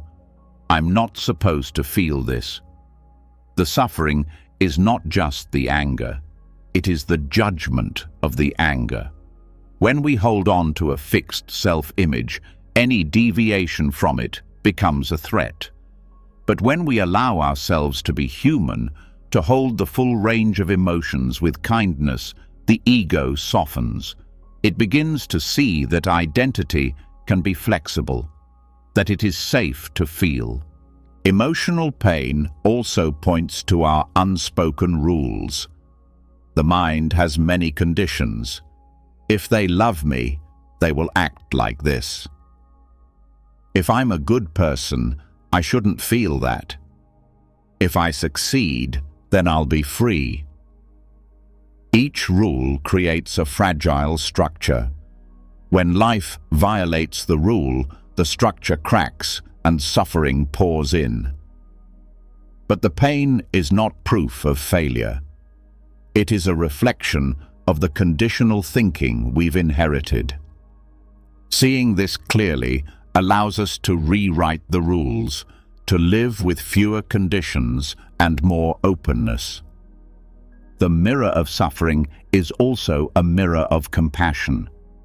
When we see our own patterns, our own blind spots, our own clinging, we become more forgiving of others. We realize that everyone carries wounds, that everyone is trying to protect something. And from this realization, judgment softens. We stop reacting and start understanding.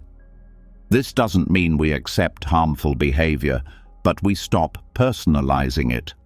We see the shared humanity beneath the surface.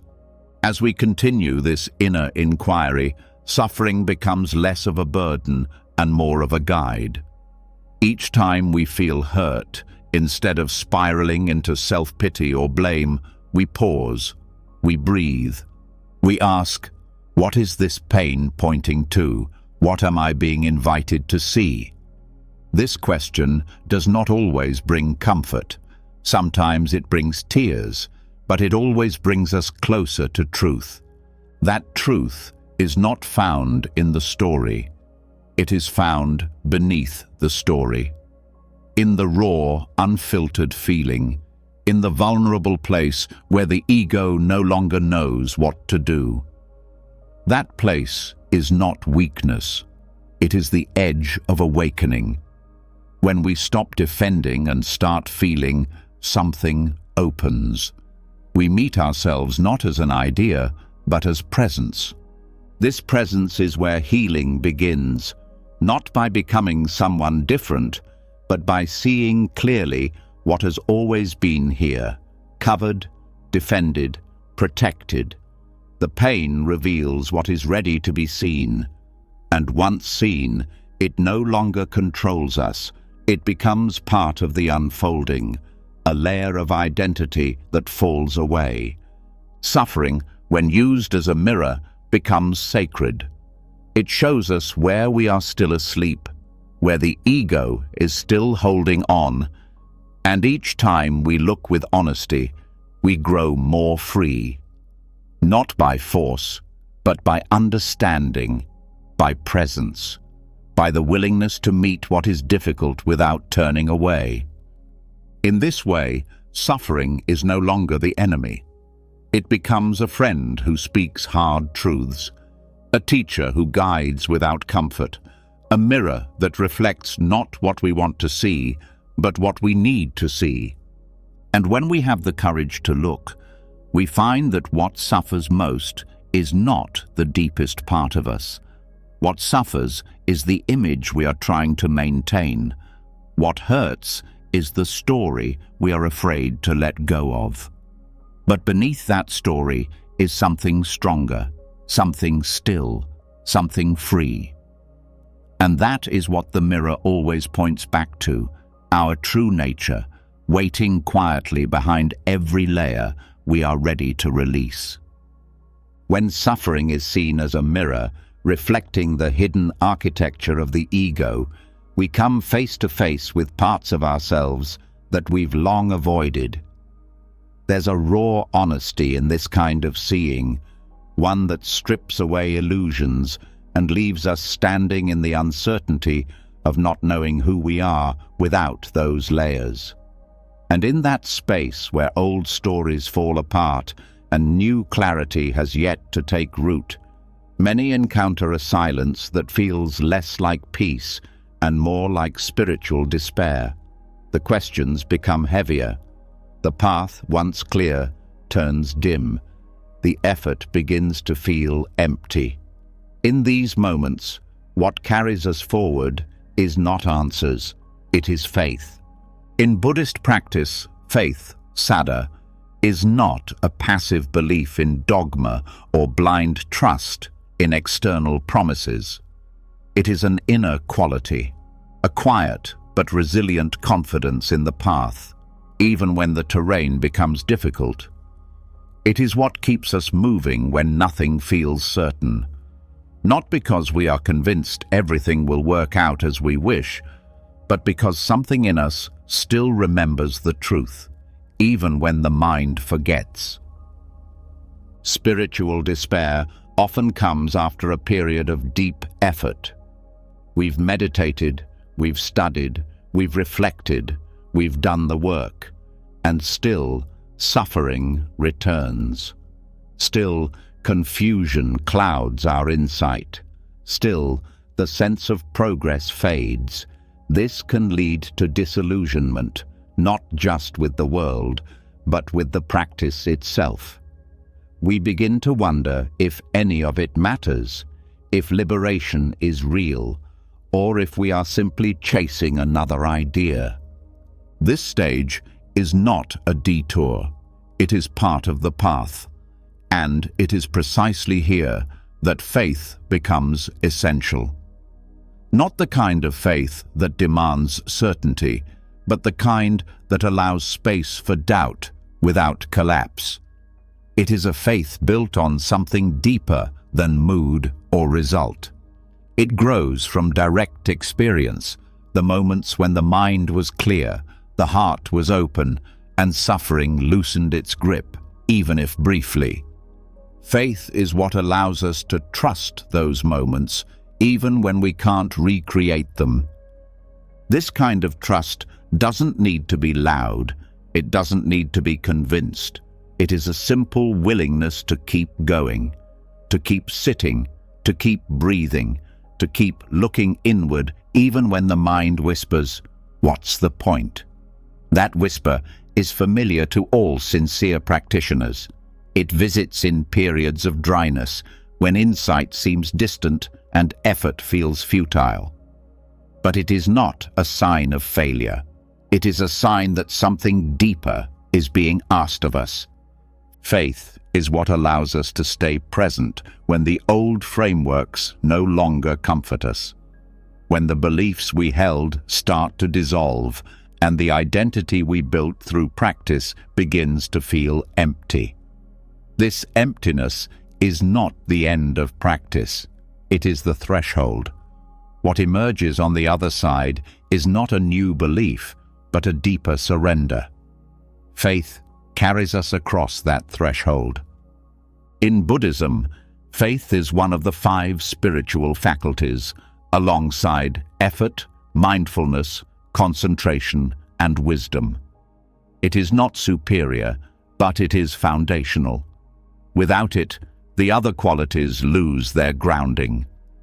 Effort becomes strain, mindfulness becomes mechanical, wisdom becomes cynical. But with faith, all the other faculties are supported.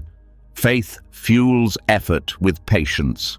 It gives mindfulness meaning. It opens the heart to insight. This is not abstract. When despair comes, we can feel the body contract, the chest tightens, the breath shortens.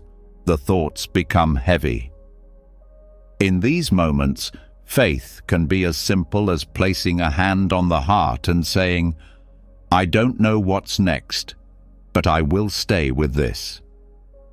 Not because we know where it leads, but because we trust the practice of staying. Faith also grows through remembering, reflecting on the lineage of teachers and practitioners who walked this path before us, many of whom also faced doubt, despair, and confusion. Their perseverance is part of what sustains us. It reminds us that what we are experiencing is not personal. It is human. It is part of awakening.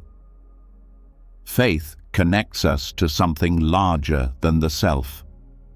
This connection is especially important when spiritual ideals become internal pressure, when we compare our progress to others or to imagined standards. Faith interrupts this pattern. It reminds us that the path is not linear, that awakening is not a product to be measured. It unfolds at its own pace, often through setbacks, spirals, and silence. Sometimes faith looks like doing nothing, like resting, like allowing ourselves to be held by the earth, by breath, by the present moment.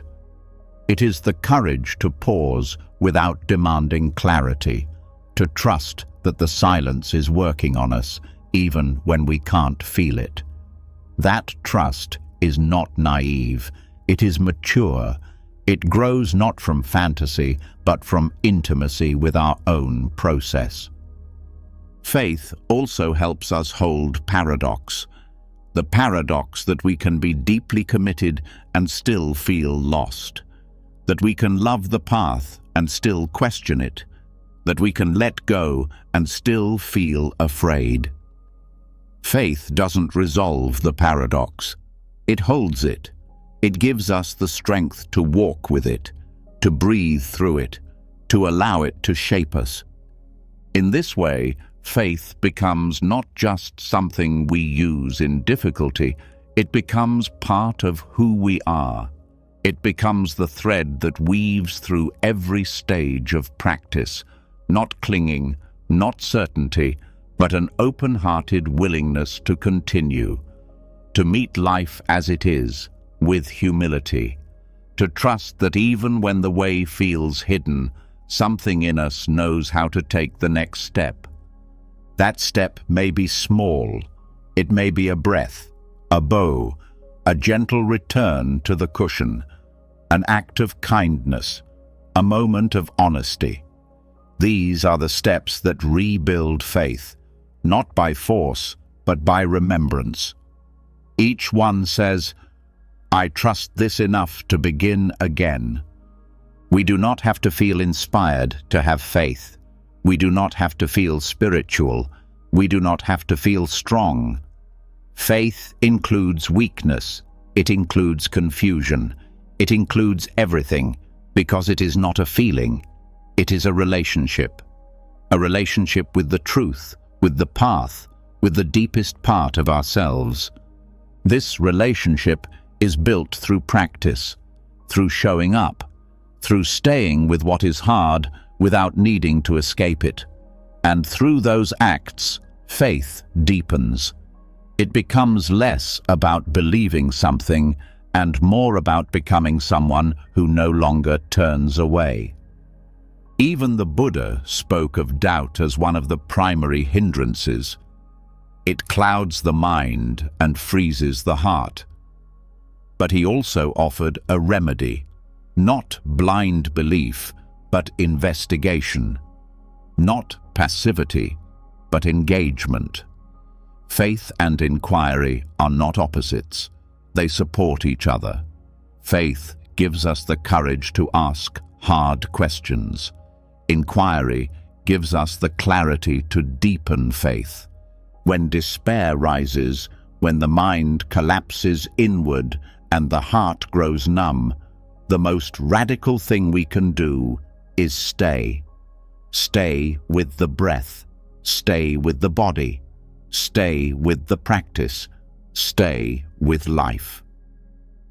That staying is not a failure. It is faith.